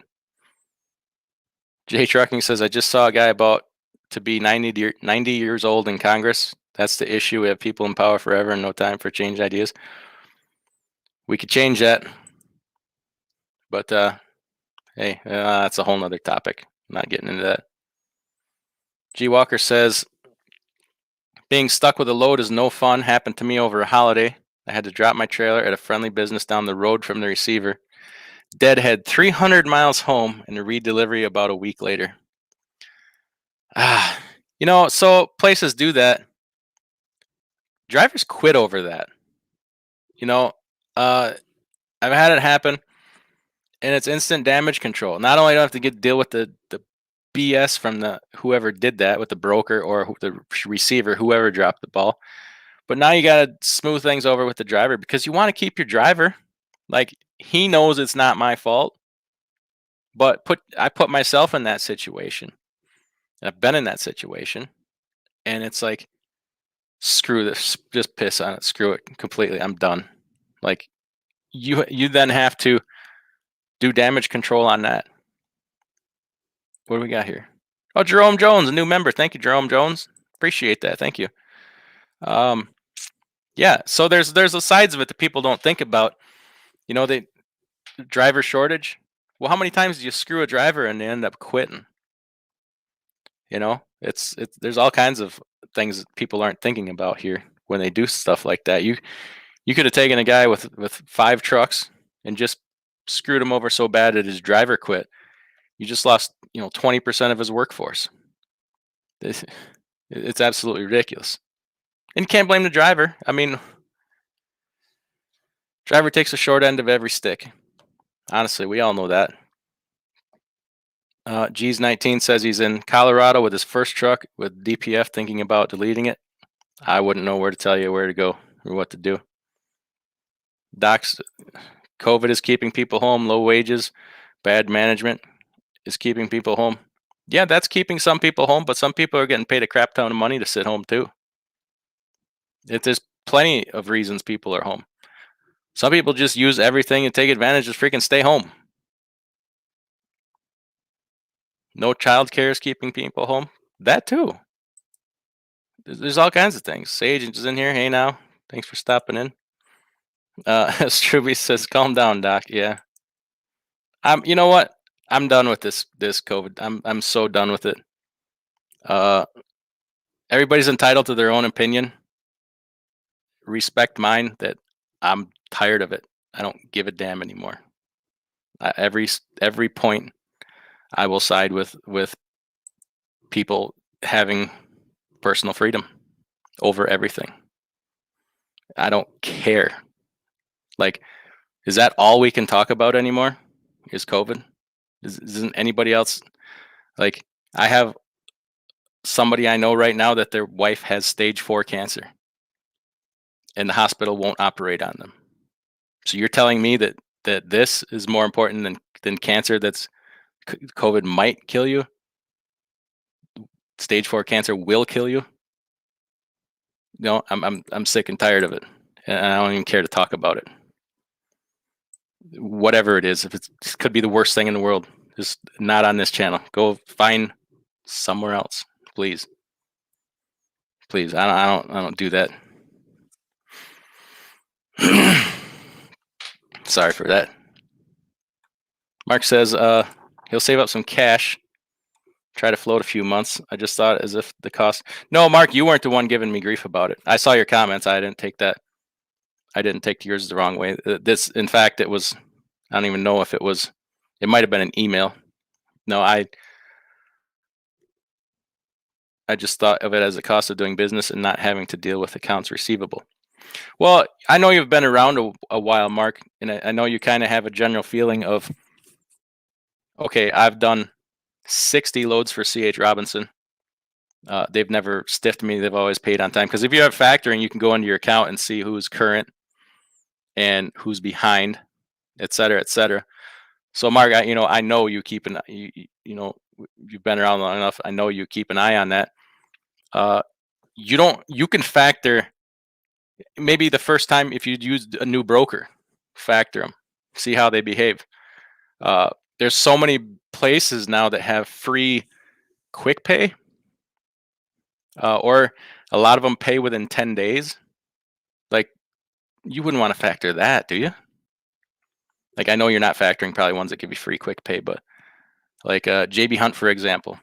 When I was still on the road, I'd do a load for JB Hunt, send in the bills, and before I got home, the check was in my mailbox. I would never factor JB Hunt. And then your click and goes, Convoy, Uber, obviously they do free quick pay, and I hope people aren't factoring that.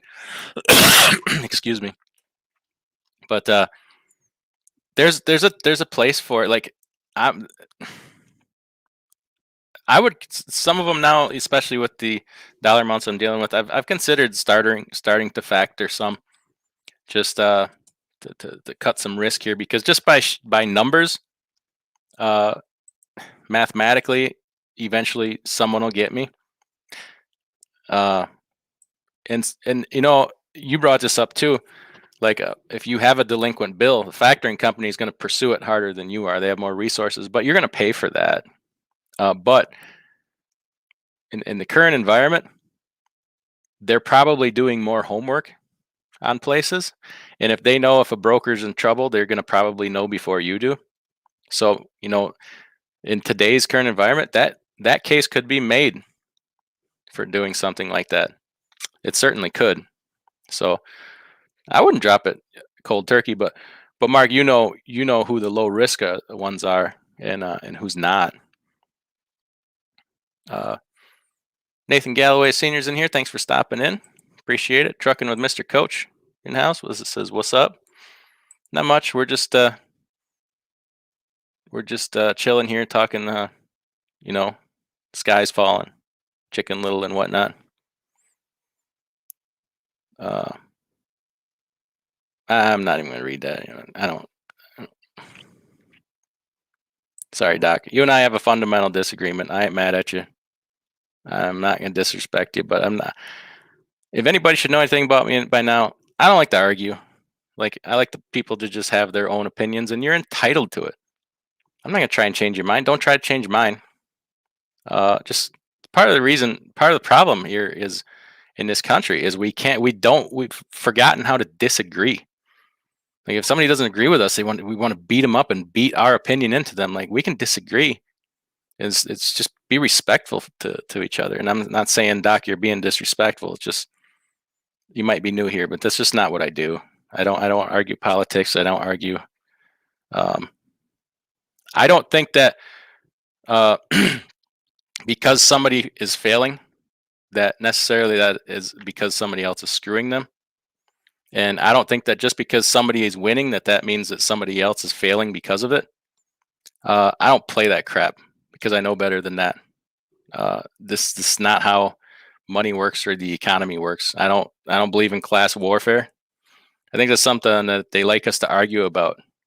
So it takes our eye off of personal responsibility and how bad that they're actually screwing us personally. So I don't get into all. That's probably as much as I'll say on it, really. Sage says, hit the like button, please. Appreciate that, Sage. Thank you. Struby says, be sure not to pay 1099 if you're treating them like employees. IRS may take not during an audit.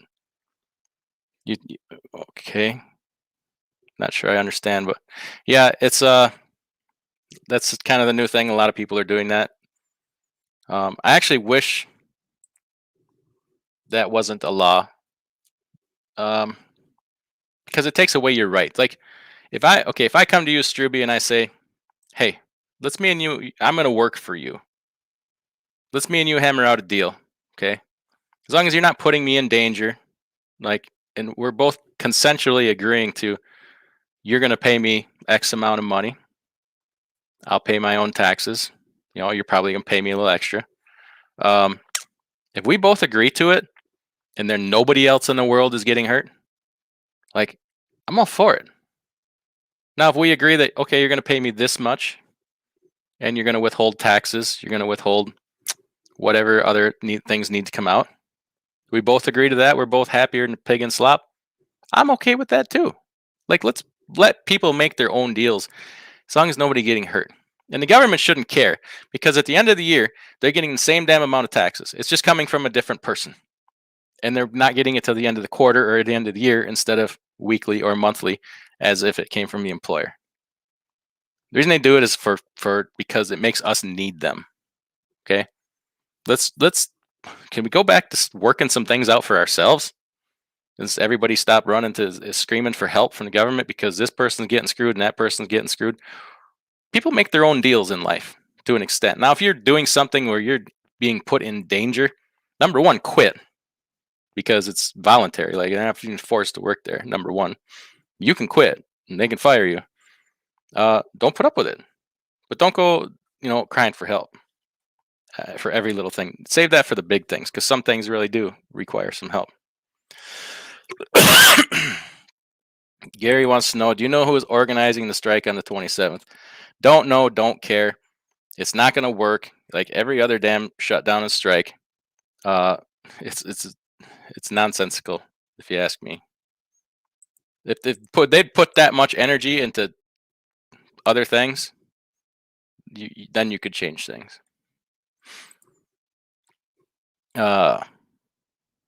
Struby says part shortage, inflation, uncertainty equals higher rates.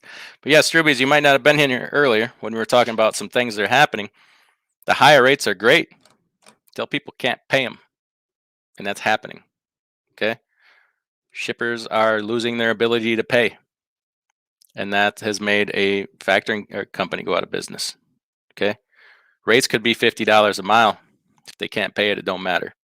And other things around the system are crumbling here, which is going to hurt us. Go back and watch from the beginning if you missed all that. Talked a lot about that. Mark M says, getting a load Monday, screw shutdowns, is not how you solve problems. I tend to agree with that. To me, those things are like a child throwing a temper tantrum.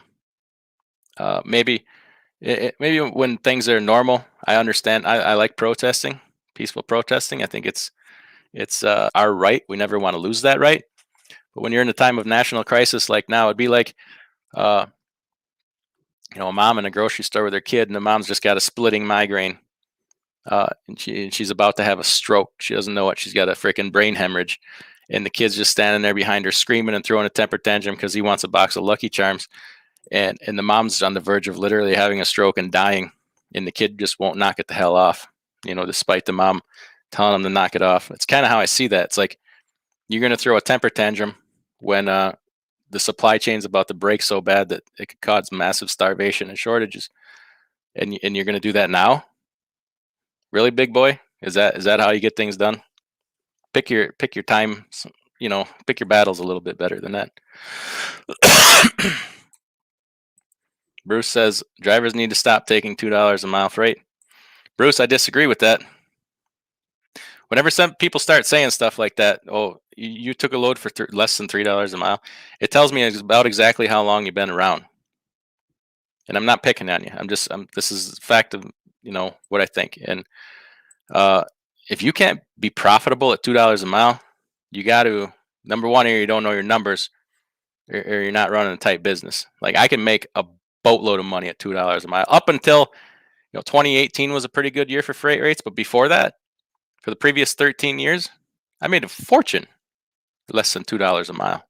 That's the way things were. This what is happening now is so far beyond the realm of normalcy. People are starting to take it for granted, and it's a bad sign. It's a bad sign. It's like a real estate bubble.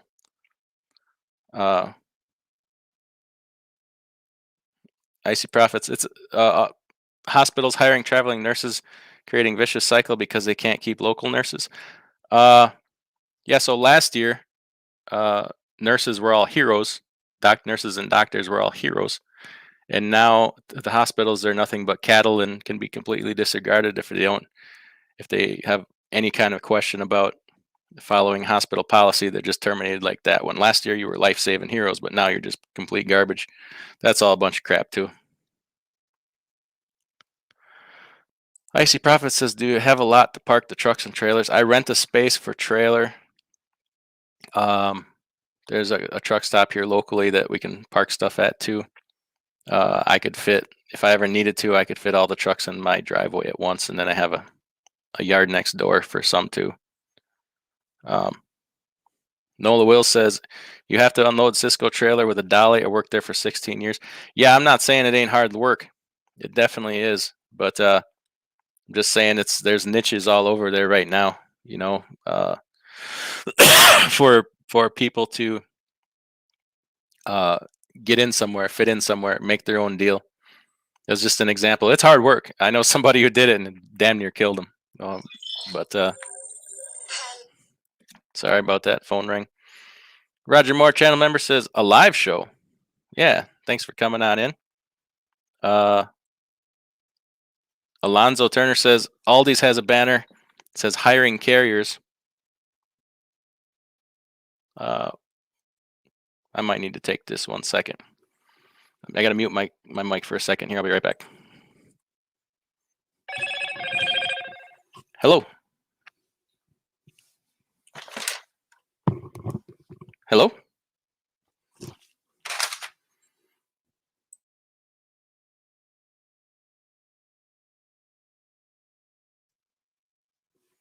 That was a fail. Can everybody hear me now? I screwed that up. Icy Prophet says truck was down for 22 days. Bill was only $400. Yeah, imagine. Was it just a parts thing, or what did you have going on there? I just gotta send a text here. What am I doing? Forgot how to work a phone. Let's see. Important? Question mark. Might have to take that call. DL says, how am I broadcasting live from the woods? Well, let's fix that here. Let's fix that. I can.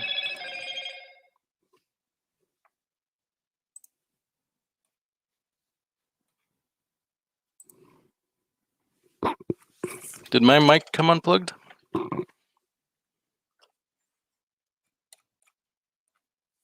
Can anybody hear me right now?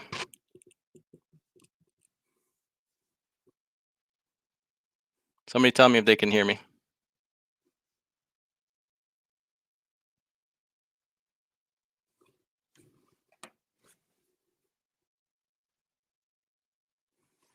All right, let's get back at it here. Oh, we missed some super chats here. Appreciate that. Bench member. Oh, new truck, new member here. Appreciate that. Freight Trucking says, low wages. My daughter makes $17.50 an hour. Is folding burritos. Wages are not an issue. Yeah, wages are not really an issue. All right, everybody can hear me. Appreciate that. Sorry about that. Some technical difficulties here. We gotta, even though we're playing live here, we still gotta conduct business. Boy, I'm way behind. Sorry about that, y'all. Bench Trucking says, DIY, you need to hire me. I have 2 DVs. I don't know what a DV is. You tell me what's up with that. Why I should hire you with 2 DVs? Uh, doctor's visits? Uh, dedicated veterinarians? I don't know what a DV is. Come on with me. Tell me about it. Yeah, Alonzo, all these has a banner hiring carriers. Yeah. Oh, so a lot of food service places. I know of a guy here locally that has a trucking company where that's all he does is pull trailers for Save a Lot. This whole business. That would be a lucrative contract. It's all day cabs. I'd like to have a contract like that. Now's the time when people should be going after stuff like that. You know, I have Paul on from Freight Connect all the time talking about direct freight. Well, there's so many possibilities, and so that can look like so many different things. Uh, expand your horizons. Mark M's got to bounce. Okay, thank you. Ice Profits, the truck down for 22 days. Bill was $400, but that downtime was expensive, wasn't it? Not in the woods anymore. Now I'm in a Korean or Japanese bathhouse here with my best friends. Sage says bad def. Yep, we talked about that. Weak def. Regen. Yep. Sage News says urea is being shorted from China. Yeah, we talked about that. Like if you wanted to disrupt somebody's system, ship them a bunch of bad DEF. Provider Grind says keep your filters clean. The fuel is dirty too. You got that right. I did a video a while back where I got like the worst tank of fuel ever in the world. That stuff had so much water in it. It was unbelievable. Sage says watered down urea. Yep, that'll make that poor quality def light come on. Sometimes you can just do a regen and a parked regen and correct that, but not always. It's hard on the truck. Leon says I'm an owner operator and driving older truck. 2008 lately, I've been replacing a lot of parts like radiator, starter, alternator, and new floor in my trailer. Yeah, but at least you can get those parts and they're easier to fix. I kind of like my Series 60 right about now. You know, there's getting to be less and less of them on the road, and yeah, the short parts are less and less, but less people after them right now, as opposed to things like NOx sensors and dozer injectors. When the dealerships are starting to tell you that they can't get the parts, you know, it's all real. How many people have we had in the chat here today tell me their truck was down for 6, 8, 12 weeks, 3 months? I mean, that's hitting close to home. Jamie says, is it time to lay down and give it up? No, I don't believe that. But, you know, part of any problem is first recognizing there's a problem. Like if you're an alcoholic, they say first thing you got to do is you got to realize you're an alcoholic. And then you can, you know, get about fixing the problem. You know, I encourage people to be smarter with their money. Make even when rates are like this, it ain't the time to go out and buy your dream truck. Like be be that smartest business person you can, so that if things lean out, you're still like in the catbird seat, you know. And you know, if you've done something like that, I ain't mad at you, but be ahead of the curve. Okay, be ahead of it's always weird noises there. Best to be ahead of the curve. So start thinking about ways, if this happens, I'm going to do this. If that happens, I'm going to do that. Get a tight grip on everything. We got to change backgrounds here. This one's driving me nuts. It's got like how about a Brady Bunch background? How's that look? What's going on with the AB5 in California? As far as I know, it has not been stopped yet. A good guy to talk about that is Vic Med over on his channel. He talks about it all the time. In fact, he's involved in it, trying to stop it, putting out the word all the time. But as far as I know, that has not been issued a stay. The last court, I think, upheld it, but it still has legs. Way to go, hopefully. We forgot about that. So, in a port crisis, when the shipping system is breaking down, okay, let's take maybe in the state of California, maybe 20-30% of the trucking people are owner operators. I don't know. I'm making that up. Maybe it's 10%. Maybe it's 30%. I don't know. Let's take them right instantly out of the game. What the hell do they think's going to happen with that? Number one, it'll make rates go up, yeah. But two, it makes this port situation worse. It makes the whole, like I said, that supply chain system worse. Paul says federalized license plates for commercial vehicles entering and exiting California, eliminate the state, the way they can use older vehicles. Won't make any difference. Honestly, it won't. California is going to do whatever self-destructive thing California wants to do. This is California. This is what they do. Rashid says, what is the name of the book again? It's called 1 Second After. It's by William Forstchen.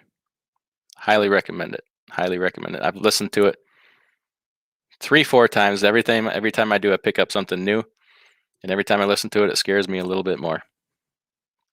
Sage says, control the shipping, control the world. It's a good start. It's a good start. Jamie O says, 1 Second After by William Forstchen is his last name. Forschten, I think. Just Google it. You'll find it. Leon says, I'm an owner-operator. I've been replacing a lot of parts in my truck lately. Oh, I already read that. I'm sorry. Trucker Talk Network says, I've made a lot, lost even more. Yeah. Good example of, even if you do all the right things, problems can come up that are insurmountable. Like, I'm not dumb enough to think that I couldn't have something happen that I can't overcome. Like, if, one of these big brokerages that are into me for a lot of money suddenly failed or whatever, could probably make it through, but it's going to hurt. At a certain point too, you have to decide what's worth it. DL says eviction moratorium, then mortgage adjustments to make people that can't qualify be able to get a mortgage. What happens next? You see, you guys are pointing out all kinds of things that I forget. You can't, wrap your mind around all the things going on. This eviction moratorium thing, they think that just because anybody owns a rental property that they're evil rich person. Well, anytime you do something to help a person, this is the nature of government. When they help somebody, they're hurting somebody else. This is what they do. It's economics. When you take money, when you give money to somebody, you've taken that money from somewhere else. Even if they printed it, it's still taking it from you and I. That's our money. Like, they're printing that in our name. It becomes our debt, our burden. It's the same as theft. Greg Hayes says, hit the like button. Appreciate that, Greg. Boy, I am behind. Well, I need to catch up here. East Texas Trucker says, yeah, the money is insanely good. I just don't think I could do team driving forever. Yeah, I get that. If you said $1 a mile are normal, but people are buy overpriced dry van trailer. Damn it, boy. No, I don't necessarily mean $1 a mile is normal, but it's closer to normal than the $6 a mile and $5 a mile we're seeing now. See what I'm saying? In perspective. Is it normal? No, but it's closer to historic reality than what things are right now. Bruce says, MUDFLAP is epic. It is. I want it to be around. He says, sadly, they don't work in my region. Well, hang in there. Nothing's everything all at once. It's still relatively new. I mean, it's just what, a little over a year old. It takes time to get spread through the whole country. They're adding some more chains to. They're adding quick trips in now in the Midwest, which is a big thing. And if there's something you want to see, a stop you want to see, call them. They're receptive of taking suggestions. It might not happen because like every fuel stop, you can't make them be in your network. You can offer it to them, and but places are picking up on it. Miss Mama Tube says, I see you trucking 3 ways out of Cali. Okay, not sure. I might have missed something here. Ice Prophet says, I think some of these big trucking companies sell your information to other companies, see if you're job searching. Yeah, they do. There's big money in information. Oh, channel member, by the way. Appreciate that. Thank you. Information makes the world go around right now. If you're getting something for free, then you're the product. Bruce says, so if I join your group, I can do my safety regs meetings with you. Yeah, I just posted one today. I do a monthly safety meeting. If you're at the DIY with authority level or higher, you have access to the monthly safety meeting. Just drop a comment in there. It shows you were in attendance, and you'd be compliant. Donatello says Knight and Swift was big. Yeah, that was a big merger. You're going to see more of that. Oh, here we got webcam chat shows with hot boys and girls, if anybody's interested. Sam says, good to see you. Appreciate that. Donatello says, I did Amazon trailers for a few years. Now I see they have a truck fleet. They have everything. I'm not a fan of, for my own personal reasons, I don't do business with Amazon. I don't even buy anything from Amazon. I don't tell anybody else they shouldn't, but I have a personal grudge against them. Surly Arnold says 150 million in seed money, and they'll be selling you the leftovers without any profits left. Race to the bottom. Yeah, you're absolutely right. You're absolutely right. Now brokering and freight is no longer about the best service, blah blah blah. We'll do a good job by you and take care of the customer. That's not how they sell the customer anymore. It's algorithms, technology, instant access, tracking. This is information. When they talk to a customer, yeah, obviously price has a part of it, but that's not. It's algorithms now. It's technology. If you don't have the technology, it's going to be harder for you. Easy Trucking says, I want to stay compliant, owner operator in Indiana, own authority. Well, it's a lot of work to stay compliant. Just when you think you got everything figured out, you learn something new, and it's a time suck. You can outsource it all if you want. You can outsource your IFTA and all your your logs and blah blah blah, and it costs you money. At that point, you gotta eventually decide. Maybe I can do some of it myself. I do most all of my own, but I rather enjoy that part of it. Paul says, the company I work for has direct customers. I'm delivering a single refrigerator unit from Virginia to Groton, Connecticut. I'm going to bobtail home to Boston for my doctor's appointment. Bobtail back. Okay. See, the rates are good enough right now that it allows for that. It says the company makes a ton of money on the freight day haul that they bobtailed me out of Florida over 600 miles. Well, don't feel too special. A lot of people come out of Florida bobtail are empty. With the exception of produce season, it's a black hole. It says the last time I was home about 2 weeks, there was a $1,400 check in the mail from the U.S. government. I don't know why, but I cashed it. Well, if they sent it to you, you might as well cash it because it'll help offset some of that inflation. But people aren't getting enough to stay home. $1,400. Where's mine? I didn't get a $1,400 check. I'll be darned. I'm gonna have to contact somebody about that. Freight Trucking, $10 super chat. I appreciate that. Thank you. Daughter getting $17.50 an hour folding burritos. Wow, that's could you imagine? My first job, I don't even remember what I made. It was washing dishes at a restaurant. I think it was $3 an hour. Before that, I had a job shoveling snow, and before that, I'd grown up on a farm. We just got basically an allowance. You work for free, basically. Uh, East Texas Trucker says 7 years ago, my first job at Chick-fil-A was $7.50 an hour. Now people are making double that. Yeah, can you imagine as a kid bringing in $17.50 an hour? I know things are more expensive, etc., but that's some serious scratch. That really puts a that really puts a burden on. Not saying those jobs aren't meaningful, but like jobs of higher importance to really jack up their wages, because that's a serious starting wage. If you were making $19 an hour at a nursing home to sling around heavy old people all day and wipe their butts for $1.50 an hour more, I don't know. It's might be a tough decision, especially if the benefits are about even. Uh, Shirley Arnold says factoring outfit going out of business and not paying their bills. Heard about it on Economic Ninja YouTube channel. Don't know which company, but they're apparently big. Yeah, that was InstaPay. We were just talking about that. But I'm behind in the chat. So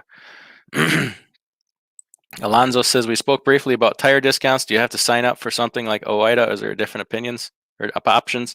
Yeah, there's all kinds of different options for tire discounts. Next time we talk, I'll put that out there for you. Sage says InstaPay. Yep, it was InstaPay. What else we got here?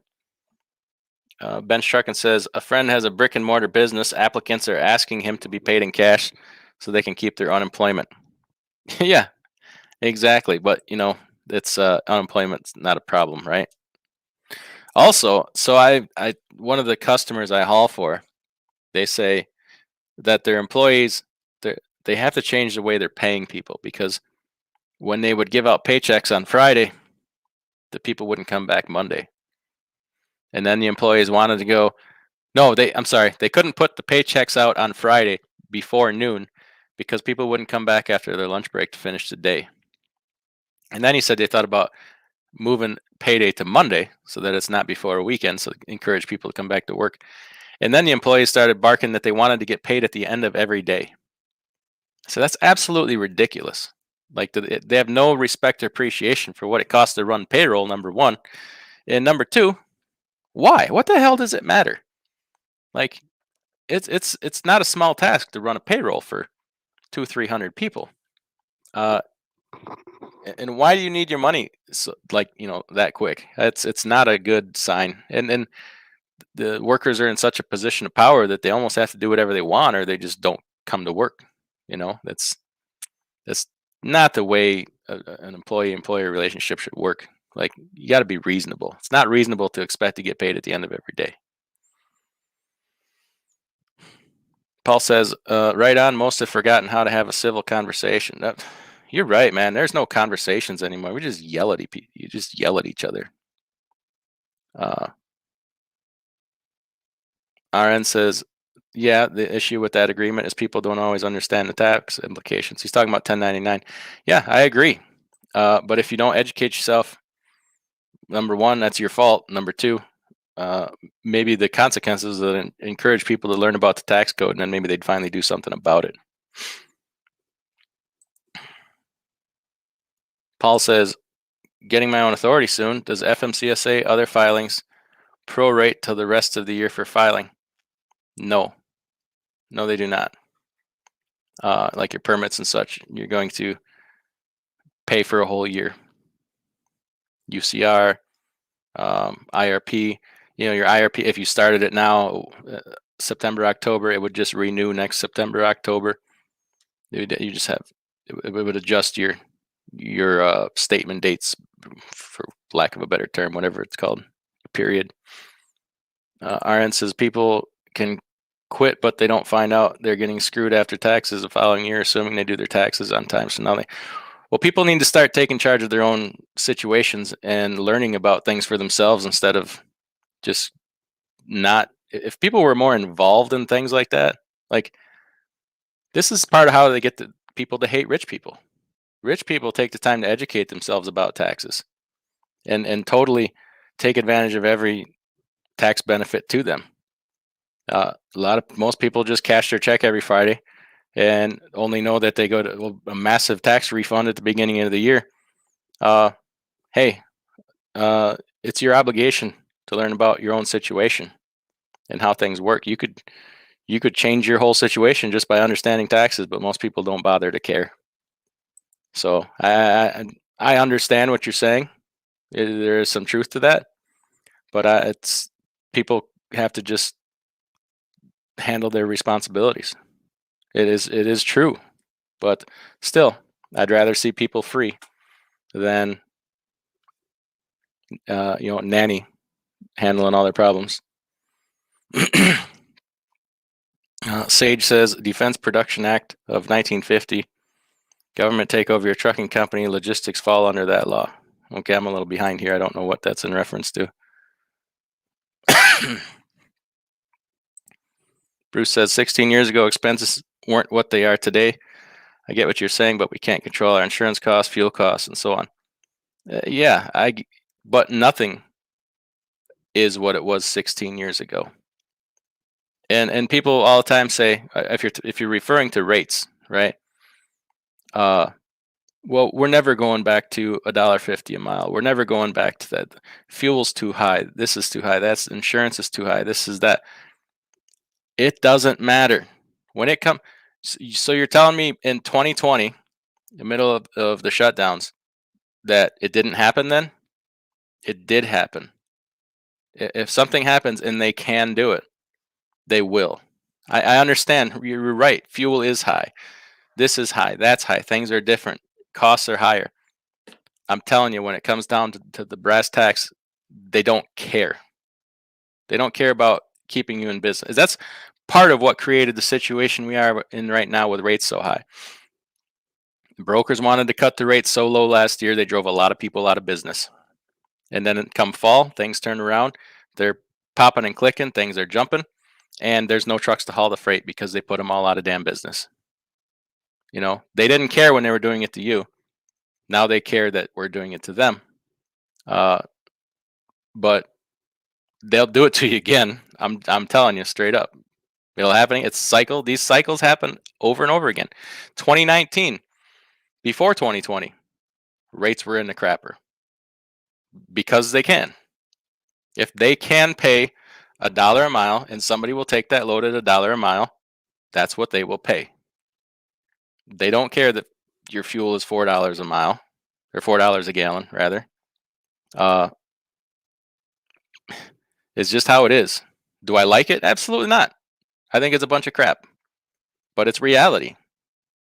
That's and to say that otherwise is doing somebody a disservice.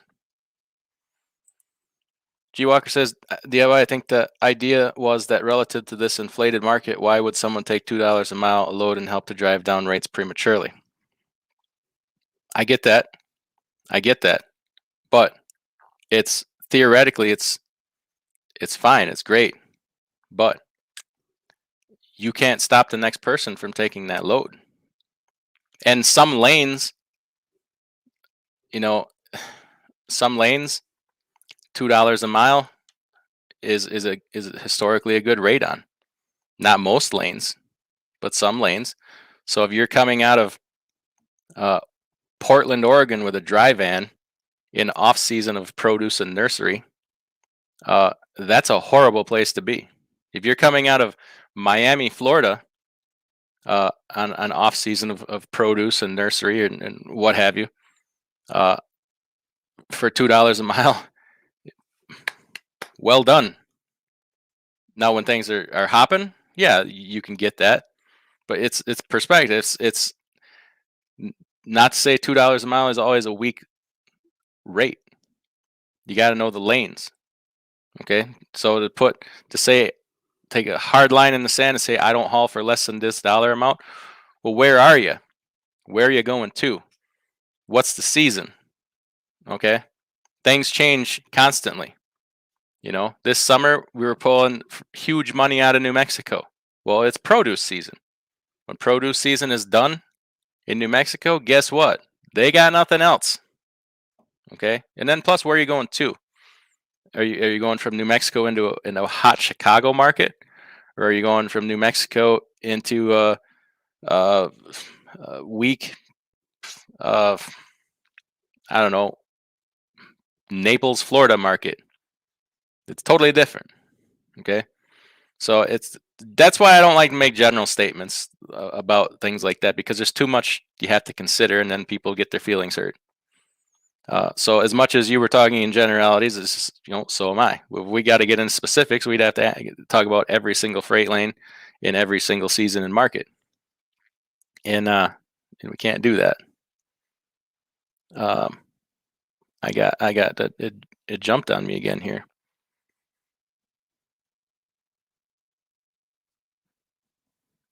Swollen Plum says, "Don't haul any load under $7 a mile. Also, buy a $200,000 truck to start your business." All right, you tell me how that works out there, Swollen Plums. All right, apparently my audio is good. Early Bird says, which state's region is better for reefer? Reefer jumps around a lot. Reefer is a lot season. I mean, you have your regular places where it's consistently good. Your Minnesota, Wisconsin, Chicago, and then you have places that are hot seasonally, like like we just talked about New Mexico, Arizona. Produce kind of follows a seasonal pattern.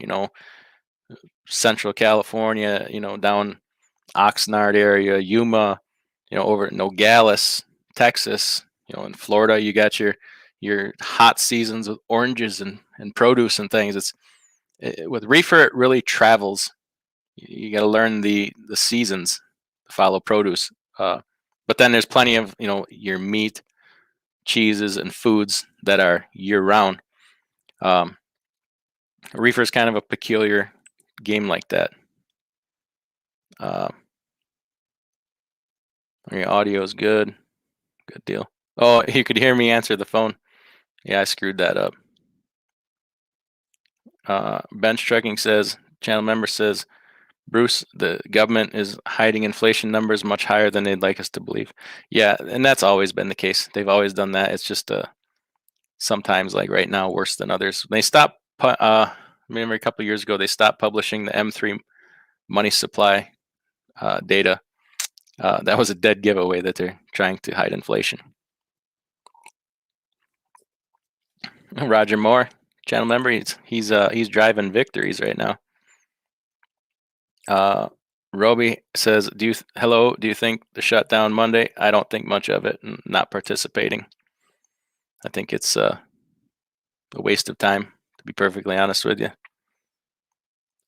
Donatello says, I like older trucks, but not feasible to run in California with our stupid laws. You're exactly right. In a time like now, when California is dying for trucks to get some containers out of these ports, who the heck would be harmed if you let some older trucks come in and haul these stinking containers out, provided you had chassis and somebody to actually, put the container on the chassis? You would help yourself a lot. You certainly would.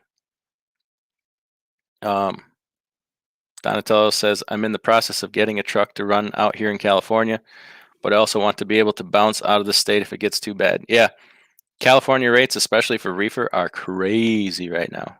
I was just looking again the other day and see all kinds of loads for like 12,000, 11,000, 10,000. It's just crazy right now. Icy Profits was down. Okay, 22 days, $400 for a wire harness issue. Doggone. Sylvester says, who's your favorite stooge from the Three Stooges? Like me some Curly. Not a Shemp fan. Never a fan of Shemp. Icy Profits, $12 part, $378 labor, 22 days down. Took them 9 days just to look at it. That's frustrating. See, and then too, you got dealerships and shops with no help. And they pay good money. So it's crazy. Warp says the book Atlas Shrugged comes to mind with what's going on. Yeah, that too. Forgot about that one. Uh, Trucking to You says out of Racine, Wisconsin, JB Intermodal. Love all the information you give us. Well, thank you. Thanks for watching. I appreciate that. Uh, Sometimes I'm wrong. People let me know. Paul Harris says, what will happen to these company drivers that are starting to get 68, 75 cents a mile when the rates go down to that $1 a mile? I talk about that all the time with people. Obviously they're paying those rates to stay competitive. I don't know how they're doing it because people forget oftentimes what additionally comes. If you're paying somebody 75 cents a mile, add 30% onto that for all your work comp, unemployment. There's that other side of Social Security that we don't see. There's a lot of health insurance, different benefits. You tell me, are drivers going to tolerate a pay cut? A lot of us in this industry chase money. People will quit a job and go somewhere else for a penny more a mile. They'll quit a really good job. Well, and then we're mad because nothing ever works out and blah, blah, blah. And the new guys are screwing us.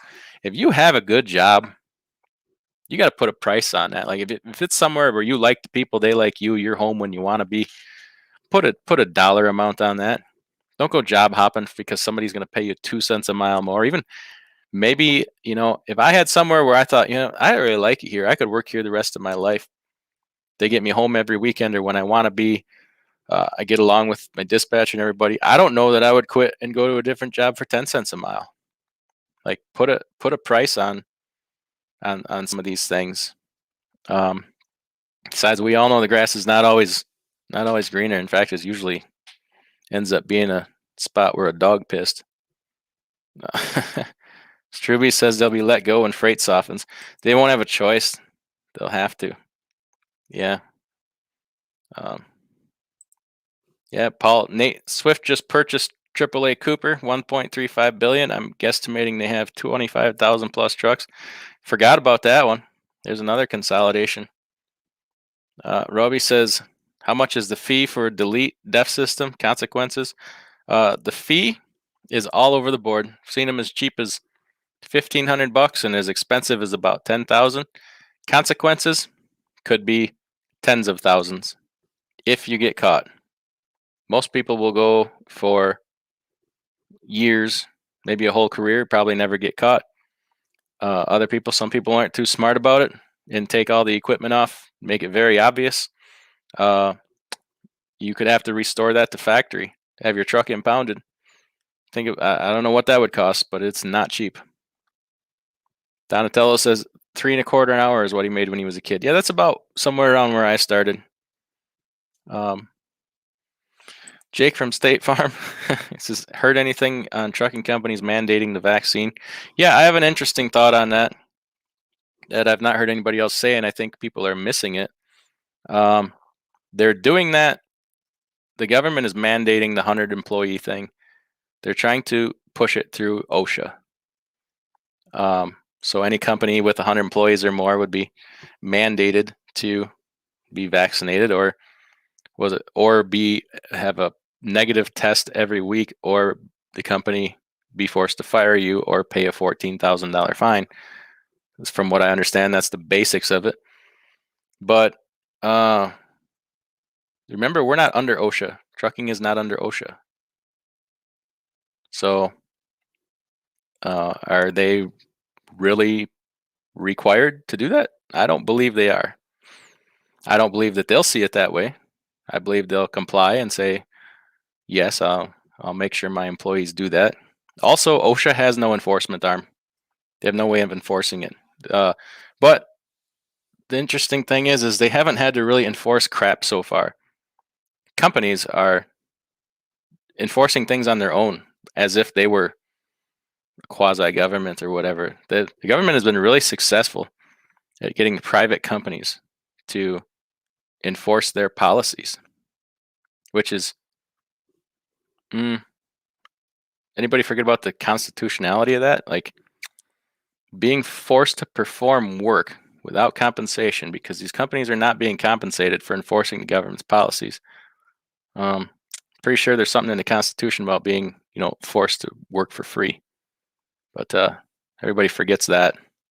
You want to just argue whether or not, OSHA this, OSHA that. I don't know. Oh, Nevada's in here. Thanks for coming. He said rising wages translates good for other industry. Like I say, the trucking industry, perhaps these rates are here to stay.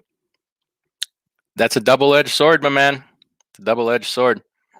We'd all be happy to collect these rates for a very long time. It will cause rampant inflation in the rest of the economy. People will catch up. Shops will catch up. Everything will catch up. And pretty soon these rates won't be any better than where we were. And these high rates are not good for the economy. They're destroying shippers' ability to pay their freight bills. And you're seeing bankruptcies happen. So if they're going to pay us $10 a mile, what the hell does it mean if they can't pay us? Just saying, it's a lot of unintended consequences come with that. It's not just all a win for us. You can't win all the time. Bruce says, my first job was a towing company. Owner paid 3/4 cash and the rest on the books until a fire driver ratted, made good money, then went into the military and made about 38 cents an hour. Yeah, the military pays about as good as farming, I guess. Dan's Outdoor Adventures says that's today's I want, I demand, I deserve, I swear technology is going to be our downfall. Hashtag Skynet. Damn it, Dan. I can't disagree. Thanks for the comment. I want, I demand, I deserve. Are those all Apple products? I swear. They sound like Apple products. Rick N says, you're right. People should be proactive on taxes instead of reactive, but good tax professionals are expensive and hard to find. Yeah, but Rick, there's nothing to stop people from sitting down and reading a damn book. We got plenty of time to stare at Facebook all day, don't we? Let's sit down and read some books on taxes. It ain't exciting, but it's as good as getting yourself a raise, isn't it? Links Fix says running van locally and making 5 to 7K a week, home every night. Some of my dudes said I'm wasting time on van. Damn it, boy. 5 to 7 a week, home every night. You ain't wasting your time on nothing. Good for you. Good for you. In fact, I'd say you could probably teach us some things here. Reefer is the way to go. What's your take on that? I think everybody should do what they want to do. Like, do it because you like it. Like, if you don't want to pull reefer, don't pull reefer. Pull a van. There's money out there and whatever right now. Is reefer always the way to go? No. You eat a lot of crap sandwiches pulling reefer. Be perfectly honest with you, it's stressful. It sucks sometimes. It really does. And you know what? It does not always pay better. Does not always pay better. I hear all the time, oh, people always got to eat. There's always going to be reefer freight. It's not true. People had to eat last year during the shutdowns, and there wasn't no reefer freight. When you shut down the schools, any kinds of functions and activities, guess what? Cisco, McLean's, U.S. Foods, they don't need deliveries if they're not delivering to schools and prisons and so forth. They don't need to bring anything in. Colleges, people don't go to work. Restaurants aren't open. They don't need deliveries. Where are we at here? Rick N says IRS issues all civil penalties and collections for federal agencies that don't have the legal ability to issue or collect civil penalties, so OSHA will inform the Treasury. Guess what? OSHA doesn't have any manpower either right now to even see who's compliant. That's what I'm saying, is the companies will voluntarily enforce this. I don't like that. I don't like that. Up till, 8 months ago, we had something, privacy. Now you got to disclose everything about yourself. It's just, I don't care for that. G Walker says, what are your thoughts on owner operators flipping their current truck and getting a new truck with less miles? Hey, everything has its useful life. If you feel like your truck is past its useful life, or to the point where if financially you need to upgrade because it's costing you too much, then you got to do it. Nothing lasts forever. It's like, but the thing is, everybody's got to kind of decide that for themselves. Like, no two trucks are the same. One truck might last 2 million miles with very few to no problems, and another one might be a hunk of junk at 500,000. Maybe maybe it was built on a bad day or something, or just completely mismanaged from the get go. It's a hard decision to make. Sometimes it's a really easy decision to make, but when you're in the heat of the moment, sometimes that decision can be pretty hard. Uh, Wallace says, heard a big factoring company went Chapter 11. Many ways we will lose. Yeah, we talked a good deal about that, Wallace, from the beginning up till now. A lot of unintended consequences. Go back and listen to that if you missed it. Encourage you to. G Walker says, I know it highly depends on what you owe and the price of the newer truck, but I'm just trying to get your opinion in general. Yeah, it's a hard time to do it right now too, because prices are so high. They really are. It's like prices are out of control to sell your truck, because like right now my glider kit, I'm pretty sure I could sell that for 50,000, no problem. That's more than I paid for it. But it doesn't do me any good because I can't replace it with anything but an overpriced truck. So really, am I any better off? Not really. I think I'm better off keeping it, just because I can get parts for it. It needs less parts. It has less sensors and less electronics and etc. So I feel like it's a smart thing to actually keep it, and it's paid for. It doesn't owe me anything. Insurance is very low. I don't drive it much. So, man, there's a million things to consider when you're thinking about replacing equipment, but just do what's right for your business. Sometimes fear of missing out will cause you to make a bad decision. Don't act on fear of missing out. I think a lot of people are doing that right now with the getting their own authority thing. Like they're fearful that they're missing out on rates or missing out on something. Well, you might, you might also be saving yourself from an upcoming headache, also. So you always got to consider that. Vic Med in the house. Hey, Vic, you just bought a dry van. Good for you. I'm glad you found one. Man, them things are like gold right now. We were just talking about somebody asked about AB5 and its current status there in California. Didn't really have any updates. The last I heard, the last time it was in court, it was upheld. Can you give us any kind of update on that? If you want to come in, I'll drop a link here. People would love to hear from you. Paul Harris says, last month I hauled from San Diego to North Carolina. 5-gallon plastic pails. I'm taking the pails cost more to haul them than the value of the pails. You're probably right. Yeah, California freight rates are so high. RN says, IRS publications are not primary authority and do not go into the weeds enough to go into complex issues. Treasury regs, blah, blah, blah, blah, blah. Yeah, that's part of the problem. There's a fundamental law that goes back to early parts of our country that says if a law is passed and the average man can't read it, it's called void for vagueness. It heavily applies to tax code, if you ask me, but you can still learn a lot without knowing it all. You know that, Rick. But Bruce, excuse me, Bruce has got to bounce. Appreciate that. Thanks for coming in. Donatello says, reefers are good. The drawbacks would be the extra maintenance on the reefer if it craps out. It's another whole level of problem. It is. It's true. And there's noise and there's wait times and blah, blah, blah. But in general, you get rewarded for it a little bit. And it's got to be something you want to do. Some people want to haul flatbed, I've done it. Like 7 years I did flatbed.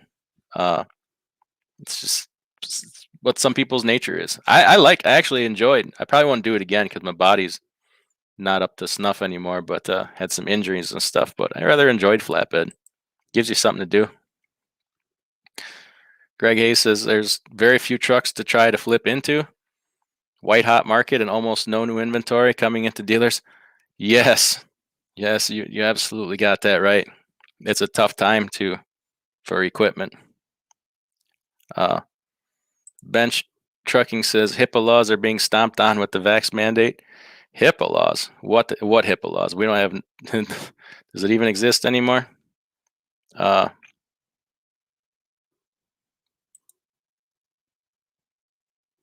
not even going to argue that point. I don't care. Vic, okay, here's an update for AB5. November 12th through the 19th, the court has a chance to look at the case, but that court only looks at 3% of the cases in front of the court.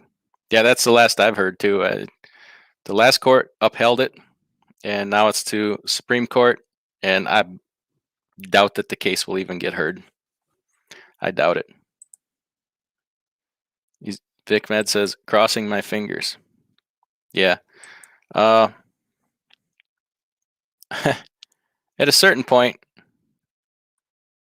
in this country, do you just disregard stupid things? I mean, honestly. Eventually, it's got to come to that. Like, it's got to come back to around like we're in charge. Like, enough stupid things. You know. So yeah, 2.5 hours here. Appreciate it. My voice is starting to go here, just to the point of feeling better here, and I'm starting to cough a little bit. So I'm going to get off this microphone here, but I appreciate everybody coming in, really do, and hopefully we can do this a little more often now. So I'm going to go ahead and wrap this up. Thanks for everybody for coming in. Everybody, thanks for the super chats and the memberships and the good conversation and questions. And we will see you all next time. Everybody, take care.